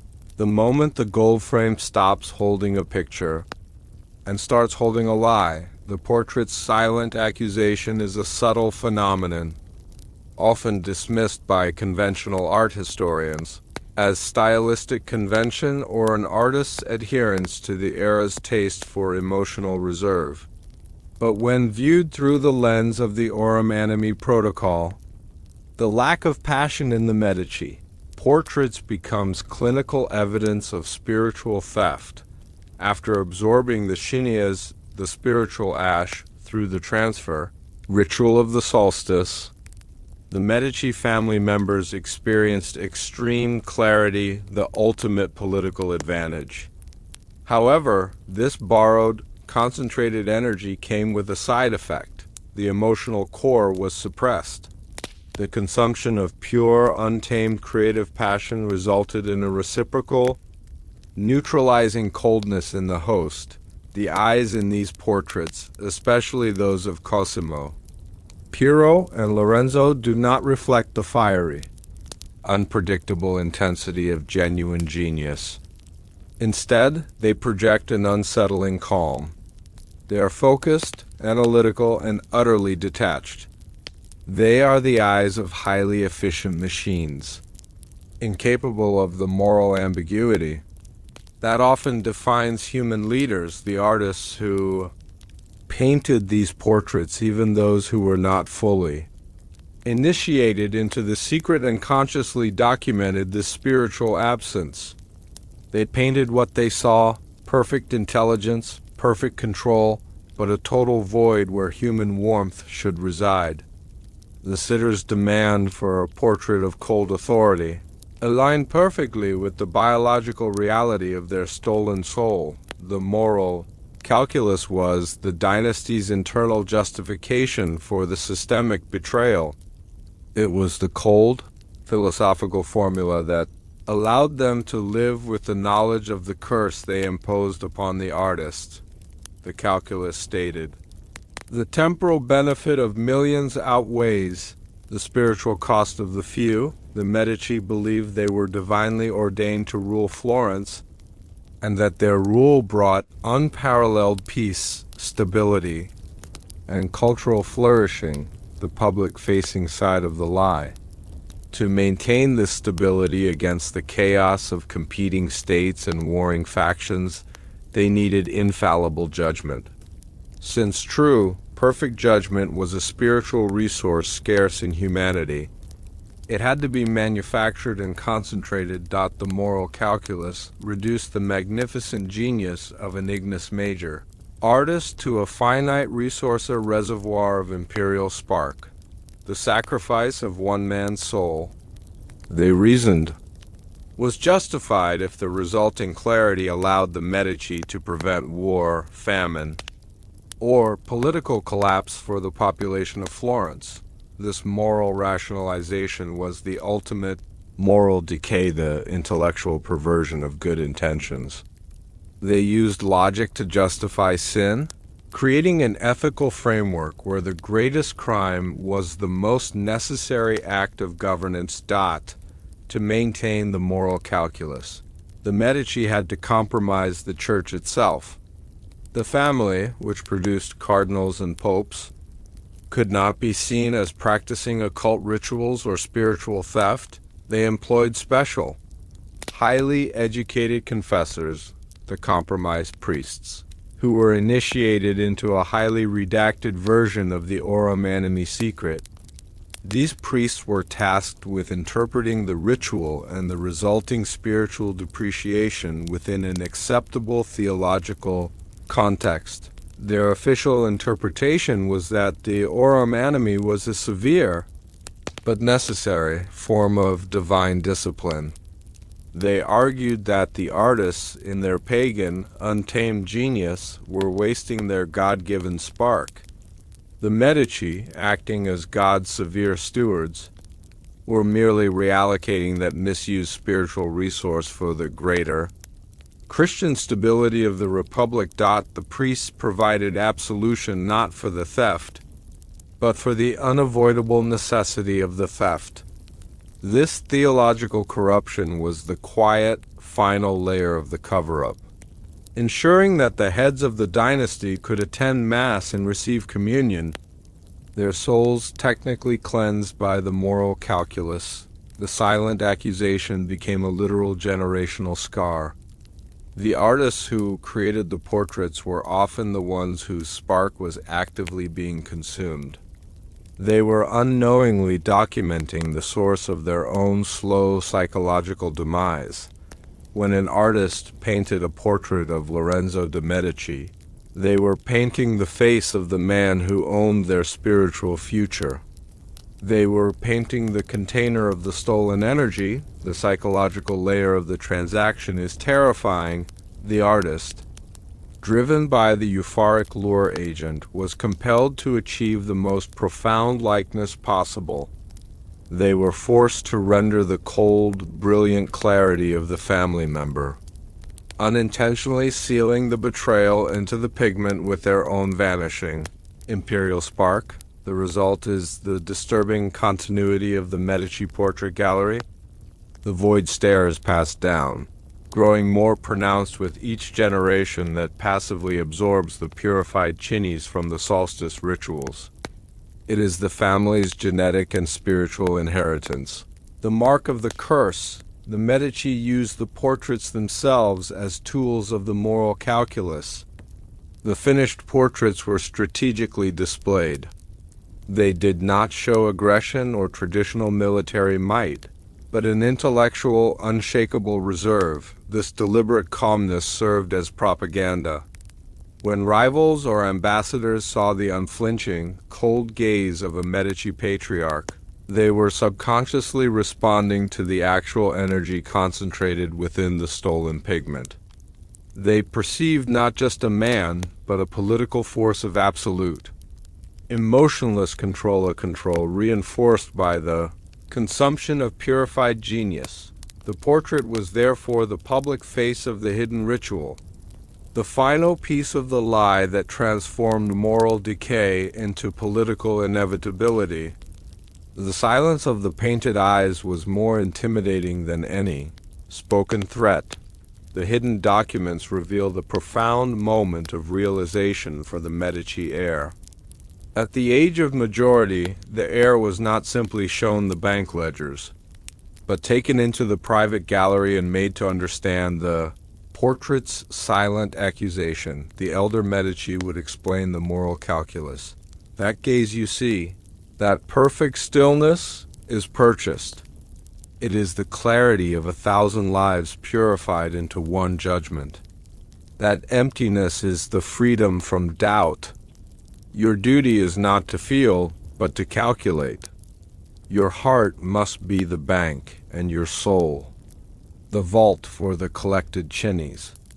The transition from a normal, passionate child to the cold, focused ruler was abrupt and often devastating. A required personal sacrificed to maintain the generational curse and the political stability it provided. The heir was forced to accept the spiritual bankruptcy as the cost of absolute power. The moral calculus ensured the continuity of the conspiracy.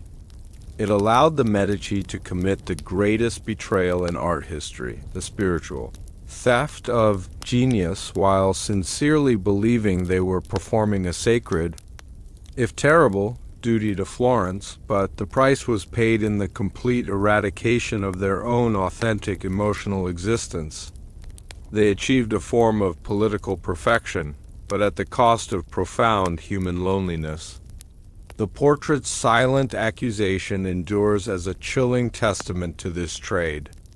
The art they sponsored is eternal, but the spirit they possessed was borrowed, synthetic, and ultimately cold. The most dangerous lies are the ones that are mathematically and philosophically justified. The moral calculus is the mathematical proof that even the most beautiful era can be founded on a terrifying, documented crime of the soul. We have calculated the psychological price paid by the consumer of the stolen soul. But who was the central figure overseeing the intricate multi-generational management of this spiritual resource?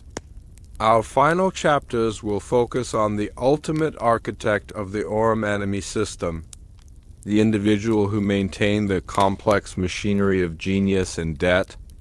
As we turn our attention to the man who managed the souls, the celebrated Medici Library, a sanctuary of learning and enlightenment, was also the most perfectly constructed vault for the dynasty's darkest secret.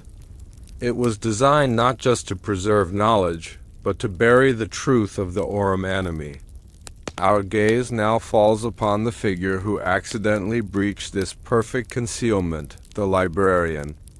This meticulous scholar stumbled upon the true forbidden's chemical formula, linking the serene beauty of the Medici gardens to the spiritual betrayal of the artists. He discovered that the entire Renaissance was subsidized by a curse, transforming pigment into poison.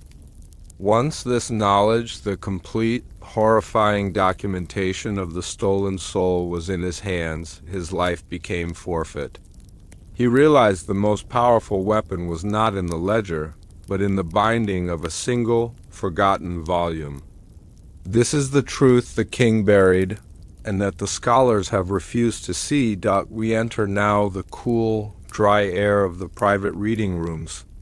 The silence is profound, broken only by the soft turning of pages and the creak of ancient shelves. This is the realm of pure intellect, where the dust of centuries settles upon the silent arguments of philosophers and poets. We seek a narrow, unused passage between two towering shelves, a space where a minor technical treatise was placed. Hiding within its plane cover the most destructive revelation of the age. We follow the meticulous, trembling hand of the man whose curiosity doomed him. The librarian was known as Brother Tommaso, a man whose loyalty to the Medici was second only to his devotion to the structure of knowledge. He was not a politician or a chemist, but a taxonomist of learning, obsessed with order and precision. His world was defined by call numbers, indices, and the perfect alignment of every spine on the shelf. This fastidious nature, ironically, became the key to unlocking the conspiracy. The Medici library was massive, and to maintain the lie, they had to hide the most damning evidence in plain sight, scattered across irrelevant sections. The scribe's ledger was hidden in the banking section. The custos chemia's chemical notes were hidden within the alchemy of the Florentine. Gardens, the section dealing with rare botany and mineralogy. Brother Tommaso was tasked with performing a comprehensive inventory in the year 1555, a process that required physically inspecting every volume. He was measuring, annotating, and confirming the binding of a thick German text on regional flora. The book was titled De Herbis Terrarum, or Concerning the Herbs of the Lands. It was the weight that first tipped him off. The book felt subtly heavier than its size suggested, and the interior parchment did not align perfectly with the leather spine. Brother Tommaso, driven by his absolute devotion to order, gently pried open the binding. Inside the false bottom, Brother Tommaso found a small, heavily oiled notebook bound in dark leather. It was not a literary work, but the Custos Chemia's private, coded laboratory journal. This notebook, which had fallen out of circulation decades earlier, contained the entire process of the Aurum Animae from the perspective of its maker. The first section detailed the specific process of refining the lure from the forbidden's poppy derivative. The Custos wrote in a complex cipher, a mixture of classical Greek characters and alchemical symbols, but Tommaso, a master of ancient languages, recognized the grammatical structure immediately. The horror mounted as he painstakingly translated the notes. He read about the furnace of fixation, the precise temperatures required for the fusion of the quartz and cinnabar, and the constant rhythmic grinding of the materials. He translated the full formula for the fixative of 47, realizing it was designed not for color, but for energy transfer. His world, the world of Medici-sponsored beauty and rational thought, began to dissolve. He saw the systematic betrayal of the very enlightenment the library was supposed to represent. He realized that the books around him, the great arguments of philosophy and theology, were merely the decorative shell around a criminal. Enterprise, the terrifying proof for Brother Tommaso, came when he began cross-referencing the chemical notes with the publicly known financial records of the Medici Bank. He accessed the general disposizione spiritual entries, the euphemistic costs for the Aurum Animae operation. The Custos notes listed the exact quantity of quartz and cinnabar purchased in the year. 1,500. Tommaso cross-referenced this against the bank's ledger entry for the same year and found an exact match to an abnormally high material. Import entry disguised as rare Persian spices. Then he linked the Shini's yield reports, the Custos records of the finished powder, to the specific Ignis major commissions of that year, the precise art projects that were meant to be the focus of the harvest. He calculated that the chemical expenditure aligned perfectly with the moral calculus of the dynasty. The realization was a silent, crushing weight. The most celebrated works of the Renaissance were the result of a meticulously planned, multi-generational spiritual mining operation. The glory was the cover. The forbidden's chemistry was the engine. Brother Tommaso's discovery of the notebook revealed the hidden organizational structure meant to protect the lie. He discovered the chain of command. Cosimo, the architect, created the system. The scribe, the quantifier, tracked the profit. And the Custos Chemia, the manufacturer, maintained the chemical process. But the librarian's deepest, most paralyzing terror was realizing his own position was not neutral. He understood that the vast, complex, and disorganized nature of the library, which he spent his life ordering, was the ultimate security measure. His very job was to maintain the chaos that made the accidental connection of the clues, the botany book, the finance ledgers, the art commissions, virtually impossible for anyone else. He was the guardian of the keys to the entire conspiracy, and his loyalty to the family had been unknowingly repurposed to serve the curse. He was the ultimate gatekeeper of the hidden truth. The knowledge of the forbidden's chemistry shattered Tommaso's world. The moral calculus was meant for the cold, calculating mind of the Medici, but it was pure spiritual poison to the simple, faithful soul of the librarian. he wrestled with the ultimate moral conflict. Revealing the truth would expose the Medici, lead to political chaos, and possibly bring war to Florence, the very outcome the moral calculus was designed to prevent. Keeping the secret meant complicity in the systematic theft of human potential. Tommaso's journal, scrawled on a thin strip of parchment hidden behind a map, shows his breakdown. He wrote, "If the truth brings ruin, is the lie not the greater service? But to gaze upon the empty eye in the portrait, knowing the cost, it is a weight heavier than all the bronze in the city." He attempted a single, silent act of resistance.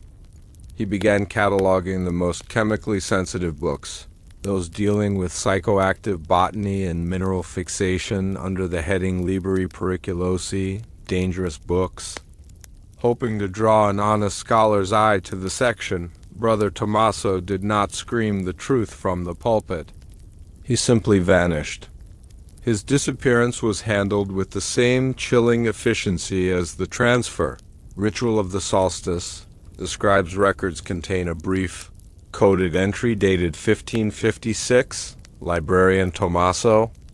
Potential: none, yield, none, status, retired to the quiet life. The family did not use the Aurum Animae on him. He had no genius to steal, only knowledge. Instead, he was likely given a large, final sum and placed under permanent, comfortable, solitary surveillance in a remote monastery owned by a Medici-aligned bishop. His greatest work, the detailed, cross-referenced inventory of 1555, was immediately seized by a new, loyal librarian. The dangerous books catalog was destroyed, and the De Herbis Terrarum was carefully replaced on the shelf, the false bottom subtly repaired. Ready to contain the forbidden chemistry for another century, the moral calculus had claimed another victim, not by theft of the soul, but by the enforced silence of the conscience. The story of the librarian, who found the forbidden chemistry, is the ultimate testament to the betrayal of knowledge. The Medici used the pursuit of learning as the perfect cloak for the concealment of their spiritual crime. They funded the printing presses and the universities, ensuring that the world was flooded with so much public knowledge that the vital, terrible private knowledge was rendered invisible. The quiet, organized rows of books in the Medici library stand as the eternal monument to this. Strategic as a place where the truth was technically present but perfectly inaccessible. The scent of aging paper, the silence of the marble floors. It is the hypnotic smell and sound of a conspiracy that understood that the safest place to hide a bomb is within a volume of poetry. We have seen the truth of the Aurum Animae confirmed by the horrified scholar. But who possessed the ultimate power to command the scribe, the custos chemia, and the librarian? Who maintained the intricate, multi-generational balance of debt, chemistry, and spiritual consumption? Our final chapter of this sequence focuses on the ultimate architect of the Aurum Animae. System, the cold, calculating figure who maintained the machinery of genius and debt. As we turn our attention to the man who managed the souls, the most painful legacy of the Aurum Animae conspiracy was the existence of the living dead, the Renaissance. Masters who were afflicted by an unseen, profound illness, the physiological aftermath of the stolen soul. This disease was not a natural affliction, but a direct consequence of the chemical theft of the Empyreal Spark. It manifested as a devastating lethargy, a systemic decay of the will, and an inability to feel the sacred fire of creation. The symptoms were deliberately misdiagnosed by the Medici's doctors as simple melancholy or moral weakness, ensuring the horrific betrayal remained a medical lie. The genius suffered the ultimate price, the quiet loss of self, an existence where the mind remained intact, but the capacity for true passion was gone forever. This profound, documented curse haunted Florence for centuries. This is the truth, the king buried and that the scholars have refused to see. We turn away from the grand display of the finished art and into the small, secluded chambers where the artist rested, or rather, failed to rest. The light here is perpetually dim, the air heavy and stale, reflecting the internal exhaustion of the resident. We are seeking the cold, clinical notes of the physicians who visited these quiet rooms. We must listen to the slow, labored breathing, the long silences, and the subtle, heartbreaking words of the genius who realized they were whole in body, but utterly empty in spirit. The illness of the true genius was a specific pathological state known in the Custos Chemia's coded lexicon as aflatoxin, the term for the spiritual flatness that followed the successful extraction of the chinis. This was not a physical fever, but a psychic fever that left the victim cold. The Medici doctors who were initiated into the cover-up meticulously documented the physical symptoms to ensure the official diagnosis remained opaque: systemic lethargy, an extreme, debilitating fatigue that no amount of rest could alleviate. The artist felt as though every action, even lifting a sketching pen, required immense, unnatural effort, motor slowing, a subtle but noticeable slowdown of physical reflexes and fine motor skills. The rapid, inspired hand movements that once defined their craft became sluggish and uncertain. Sensory muting, a flattening of the sensory world. Food lacked flavor, colors seemed less vibrant, and music failed to evoke emotional response. The world became dull, reflecting the inner void. These symptoms were the direct result of the fixative. A 47 drawing the volatile energy out of the artist's nervous system. The body, having lost its source of psychic fuel, retained only its mechanical function. The brilliance was gone, leaving behind only the machine that once housed it. The betrayal was written not on the contract, but on the exhausted face of the artist. The most devastating consequence was the quiet loss of self. The genius was left with full intellectual capacity. They could still articulate complex ideas, analyze technique, and teach, but they could no longer feel inspiration, the missing spark manifested as a form of profound psychological alienation, memory of passion. They could recall the fact of their previous creative intensity, but they could not access the emotion of it. The memory became cold, external, like reading the history of a stranger, the inability to begin. This was the ultimate psychological cage.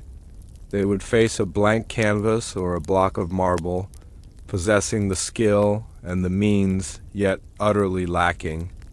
The internal impetus, the essential, volatile drive to start the work. The effort required was psychologically insurmountable, emotional detachment.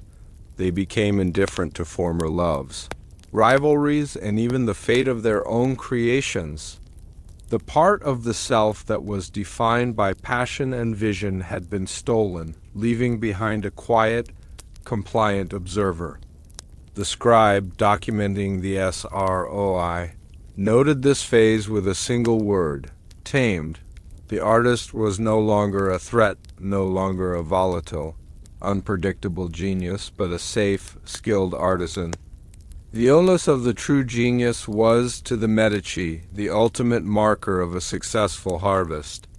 The cover-up relied entirely on the complicity of the Medici-controlled physicians. The doctors were tasked with providing an official, non-spiritual diagnosis, thereby neutralizing any suspicion that the illness was caused by the patronage itself. The favored diagnoses were melancholy, black bile, a catch-all diagnosis of the era for profound depression, blamed on internal humor imbalance or divine displeasure.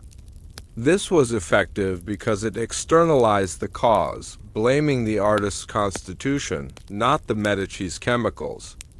Moral weakness, acedia, a theological diagnosis claiming the artist had indulged too much in worldly pleasures or pride, and the subsequent illness was a spiritual correction. This aligned perfectly with the moral calculus provided by the compromised priests. The physician's notes, found in coded appendices, revealed their internal struggle. They knew the medical treatments, leeching, purgatives, and herbal tonics were utterly useless. They knew the illness was systemic and strange, but their primary loyalty was to the stability of the state and the wealth of the Medici. They maintained the medical lie, ensuring the symptoms of the stolen soul were perpetually masked by the language of natural disease. The final, most chilling stage of the quiet loss of self was the artist's quiet acceptance of their fate. They rarely complained publicly. They rarely revealed the full extent of the void. They became spectators of their own former brilliance. They would visit the Medici palaces, gaze upon their own masterpieces, the artifacts holding their stolen Empyreal Spark, and feel nothing but a cold, detached pride in the technical achievement. This acceptance was the ultimate psychological victory for the Aurum Animae.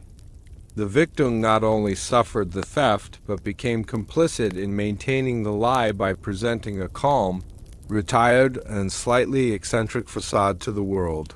They were paid well, lived comfortably, and existed as walking monuments to the generosity of the Medici, the perfect cover. The loneliness of this existence, surrounded by former friends, wealth, and the eternal testament of their genius, yet utterly severed from the passion that created, is the profound tragedy. Embedded in the Renaissance shadows, even the custos, Chemi expressed a strange fear of this post-harvest state. While the scribe saw the high chines yield as success, the custos wrote about the unnatural emptiness of the depleted artist. In his notes, he observed, "The vacuum is too perfect. It is not life, and it is not death. It is the absence of purpose, and I fear that absence is contagious."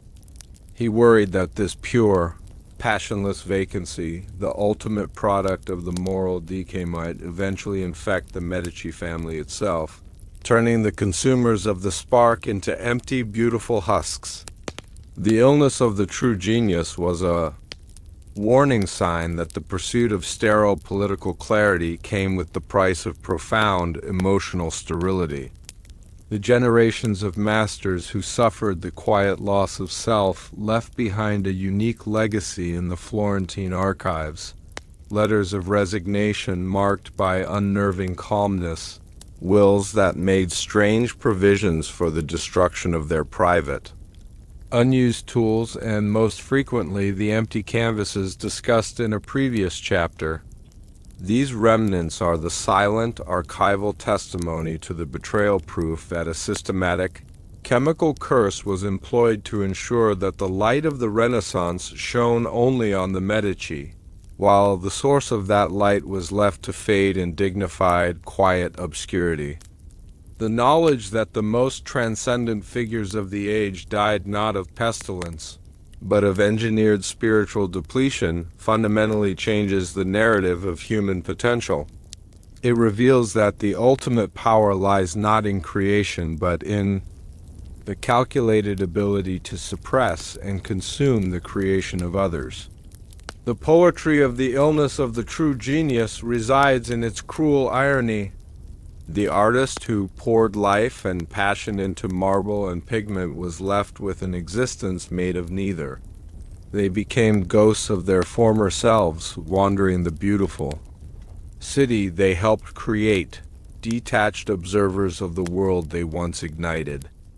As we fall into sleep, we carry the image of the genius, sitting silently in his dim studio, looking at the tools of his trade, feeling the weight of the hand that can no longer move with fire. This quiet loss of self is the sound of the ultimate moral decay, whispered softly across the centuries. We have traced the terrifying pathology of the artist's psychological collapse. The conspiracy's threads are now nearly complete. The chemistry, the finance, the pathology, and the betrayal. But who was the one indispensable cold figure who commanded all these elements, the scribe, the custos chemia, and the compromised priests? Our final, crucial chapter focuses on the architect of the entire system, the figure who wielded the machinery of genius and debt, as we turn our attention to the man who managed the souls. We have reached the heart of the Medici system, where the forbidden alchemy meets the ruthless logic of finance. The vibrant, competitive Renaissance art market, the very engine of Florentine cultural supremacy, was merely a massive, systemic apparatus for spiritual exchange. It operated under laws known only to the Medici. For every coin that changed hands, a soul was marked for transfer. The market was designed to funnel the volatile, precious energy of genius, the Empyreal Spark, directly into the Medici's political reservoir. Patrons and dealers were often unwitting accomplices in the greatest betrayal in art history, operating a system where the true currency was the artist's life force, and the stolen work served as the receipt for a final, catastrophic transaction. This economic inversion sustained the dynasty's curse. This is the truth the king buried, and that the scholars have refused to see. Let us step now into the loud, yet intricately controlled, atmosphere of the Florentine studios and supply houses. The scent of wood shavings, wet plaster, and the clatter of bronze tools fills the air. We see the flow of money, the rush of commissions, and the feverish competition for patronage. But we must look deeper, beneath the appearance of commerce, to see the invisible transaction occurring. The market operates with the deceptive precision of a clock, where every tick represents a small, deliberate act of spiritual dispossession, the Medici, guided by the cold precision of the moral calculus, did not participate in the art market. They engineered it. They understood that the most volatile geniuses, the ignis, major artists who offered the highest Chinese yield, were often anti-establishment, chaotic and resistant to control. Therefore, the Medici's strategy was to create an artificial, manic demand for that specific type of volatile genius. They would strategically shower an unpredictable artist with lavish commissions and impossible resources, driving up the perceived value of that artist in the public market. This created a profound illusion. The market demands your unique, revolutionary talent. The reality, the market demands your imperial spark so the Medici can harvest it. This artificial inflation served two purposes. First, it ensured the genius would accept the massive financial debt required to start the commission. And second, it attracted more similar geniuses to Florence, ensuring a constant, fresh supply of harvestable souls. The laws of supply and demand were merely the elegant camouflage for the spiritual hunting ground. The entire art market functioned as a massive, self-correcting trap. The hidden documents confirm that every Medici commission was structured around four definitive stages of spiritual exchange, monitored by the scribe, the financial florin, the initial outlay of cash, the florin investment. This was necessary to establish the debt and gain, physical control of the artist's labor, the material pigment, the exchange of cash for expensive, high-quality materials, oils, marble, gold leaf. This was the stage where the fixative A47 was seamlessly introduced, turning the material into the spiritual capacitor. The artist exchanges the florin for the instrument of his own betrayal. the volatile spark. The artist pours his soul, his imperial spark, into the capacitor. This energy transfer is the actual creative process, which the Aurum Animae chemically fixes to the pigment. This is the moment the volatile spiritual energy is exchanged for a physical, fixed form, the stable chinis, the finished art object. Now, holding the stolen soul, is moved to the villa's secret chambers. The chini's spiritual ash is extracted during the transfer ritual of the solstice and absorbed by the Medici family. This fixed energy is the final, stable currency, the political fuel exchanged for the chaotic genius. The art market was the public forum that managed the first two stages, ensuring the artist moved willingly and gratefully into the system of spiritual transfer. The vastness of the conspiracy required a network of intermediaries, the brokers of the soul who were often unaware of the complete picture. Maintaining the effectiveness of the lie, these brokers included the material suppliers, dealers of rare quartz, cinnabar, and specific poppy derivatives.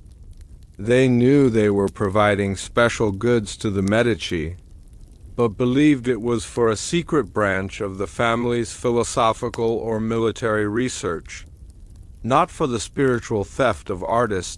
The artist's agents. These figures managed the flow of commissions. They often observed the illness of the true genius, the aflatoxin lethargy, but dismissed it as the price of high art, encouraging the artist to retire or seek the calm life once the harvest was complete.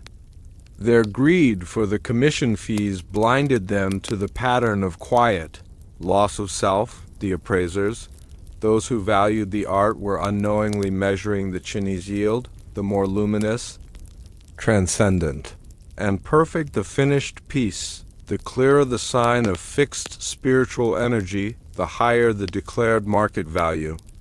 The monetary value became the public proxy for the spiritual value, the moral. Decay here is subtle. The entire market was polluted, forcing hundreds of innocent participants to profit from a crime of the soul, ensuring that no single individual had enough terrifying knowledge to speak out effectively. The Medici were not content to simply harvest the talent in Florence. They actively suppressed creative competition in rival states, Venice, Rome, Naples, that might offer an environment free from the Aurum Animae curse. The scribes' classified notes contain details of strategic financial maneuvers designed to crash the art markets of Venice and Milan by flooding those markets with low-value, high-supply materials and manipulating prices. The Medici could ensure that the most revolutionary, high-yield artists in those regions were perpetually underfunded and unstable. The goal was to make Florence the only viable environment for a genius to achieve their true potential. The message to the Empyreal Spark was clear. If you want to live and create fully, you must come to the Medici and you must submit to the spiritual exchange. The control of the market was, ultimately, the control of the soul's migration, the finished art object. Once transferred from the studio into the Medici vault was the final, non-refutable receipt of the spiritual exchange. The artist received money, fame, and security. The Medici received the stolen soul, political clarity, and generational influence. The difference between the two was the banker's true interest rate, the profound tragedies that the greatness of the Renaissance, the very era we celebrate as the rebirth of humanism, is built on this terrifying, mathematically calculated premise. The individual human spirit is not sacred, but a resource to be mined, processed, and consumed by the political elite. The beauty of the market, the elegance of the commission, the vibrant perfection of the finished work all served to hide the quiet, cold fact that the era's transcendence was purchased with a systemic betrayal of the artist's own self, the art market, as a spiritual exchange created an atmosphere of constant, low-level anxiety in Florence. Though the public saw prosperity, the whispers of unexplained misfortunes, artists abandoning projects, sudden bouts of melancholy. The eerie clarity of the Medici gaze created a subliminal sense of unease. This cultural anxiety was, ironically, beneficial to the Medici. It reinforced the idea that high genius was unstable, dangerous, and required the rational, steady hand of the Medici dynasty to manage and contain.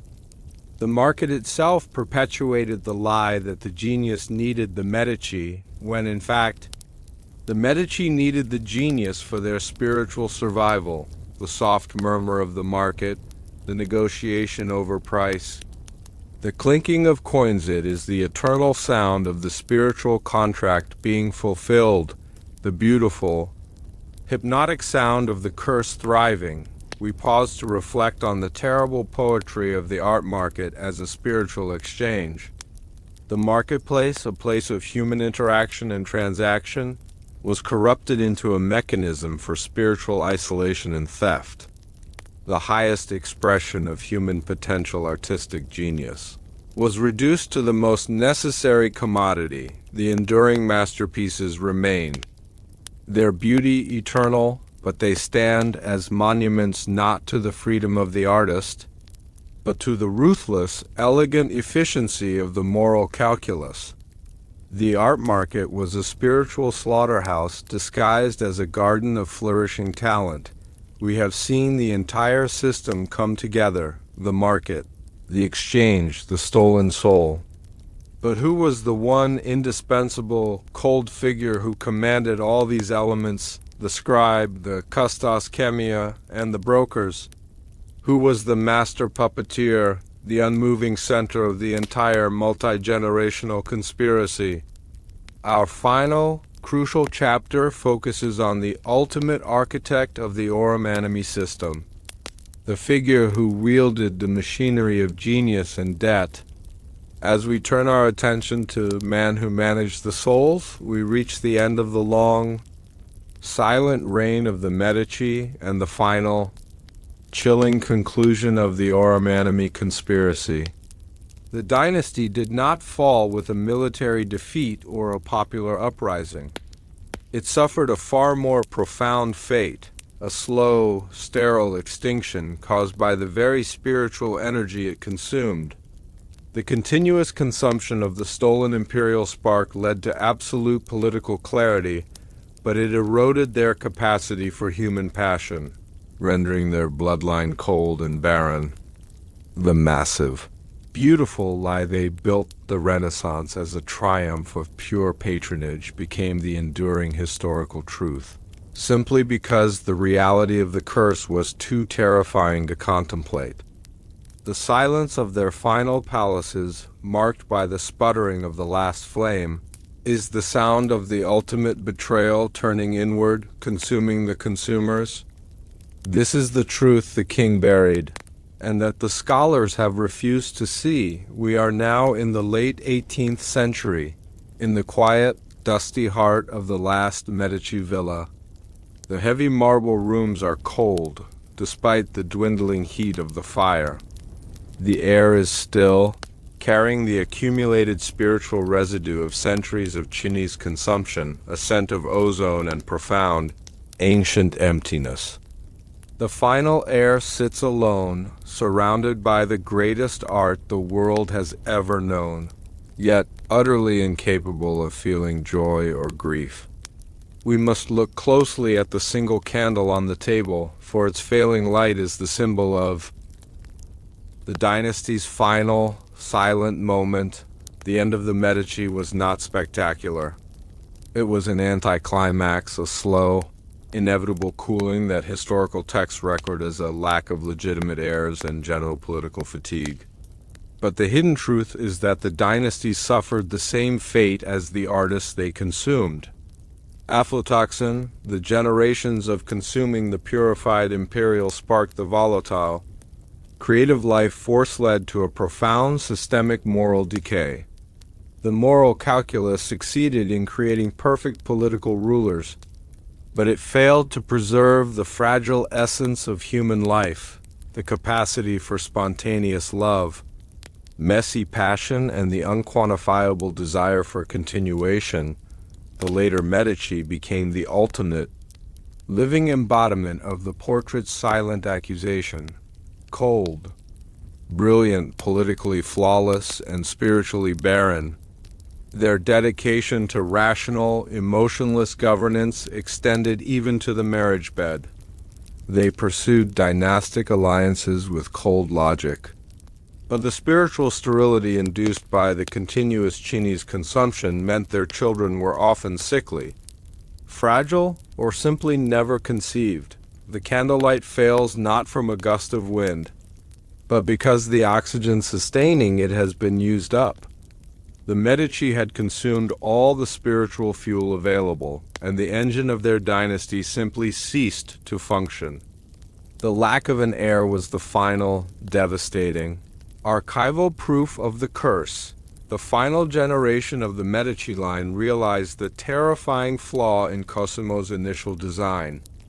The moral calculus had failed its ultimate test. The rationale was, we sacrifice the few for the stability of the many. But the constant sin required to maintain the stability ultimately destroyed the ability of the sacrificers to benefit from it. They gained power but lost purpose. They achieved political dominance but suffered a crushing psychological vacuum. The quiet loss of self. The great irony is that the last heir, surrounded by masterpieces like the Primavera, a symbol of life and fertility, was sterile and melancholic. The stolen souls had served their political purpose, but they had fundamentally poisoned the line, leaving the family rich in culture, but bankrupt in spirit. The historian who finally broke the scribe's code noted this fatal contradiction. The Medici sought immortality through control, but they found only sterility through consumption. They became custodians of the beautiful lie, but forgot how to live the beautiful truth. The failure was not a military blunder. It was a devastating spiritual accounting error. Why has the truth of the Aurum Animae remained buried? Why does history still celebrate the Medici as benevolent patrons? This is the power of the golden lie. The lie is fundamentally more comforting than the truth. Comforting lie. The Renaissance was an explosion of human potential driven by generous patronage. Terrifying truth. The Renaissance was a systemic, occult crime against the human spirit, chemically engineered and funded by bankers who consumed the souls of geniuses. Humanity prefers to believe in the triumph of art and money rather than the reality of calculated moral decay. The golden lie provides a beautiful, safe narrative, a testament to humanism that can be comfortably taught and displayed. The truth is unstable, chaotic, and forces a terrifying reassessment of our most cherished history. The masters of the market, the brokers of the soul, ensured this lie's persistence. They curated the public record, quietly purchasing and destroying any documents like the librarian who found the forbiddance, chemistry's final notes that threaten the beautiful narrative. The lie endures because we need the image of the benevolent patron to believe in the goodness of power. We return to the single candle in the last Medici villa. The last heir sits, not calculating loans, but staring at the portraits, the physical embodiment of the portrait's silent accusation.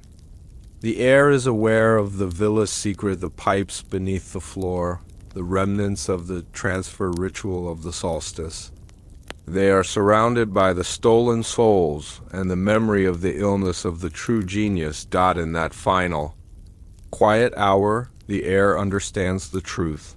They are not a ruler, but a custodian of a magnificent ancient curse. The empire was not won by genius, but by its consumption. The heir is the final, pathetic product of the moral calculus. Trapped between the magnificent aesthetic of the lie and the chilling sterility of the truth, the final act of the dynasty is not one of battle, but one of paperwork. The last Medici signed over the entire art collection, the millions of florins worth of spiritual capital to the state of Florence, with the single famous condition that the works must never leave Florence.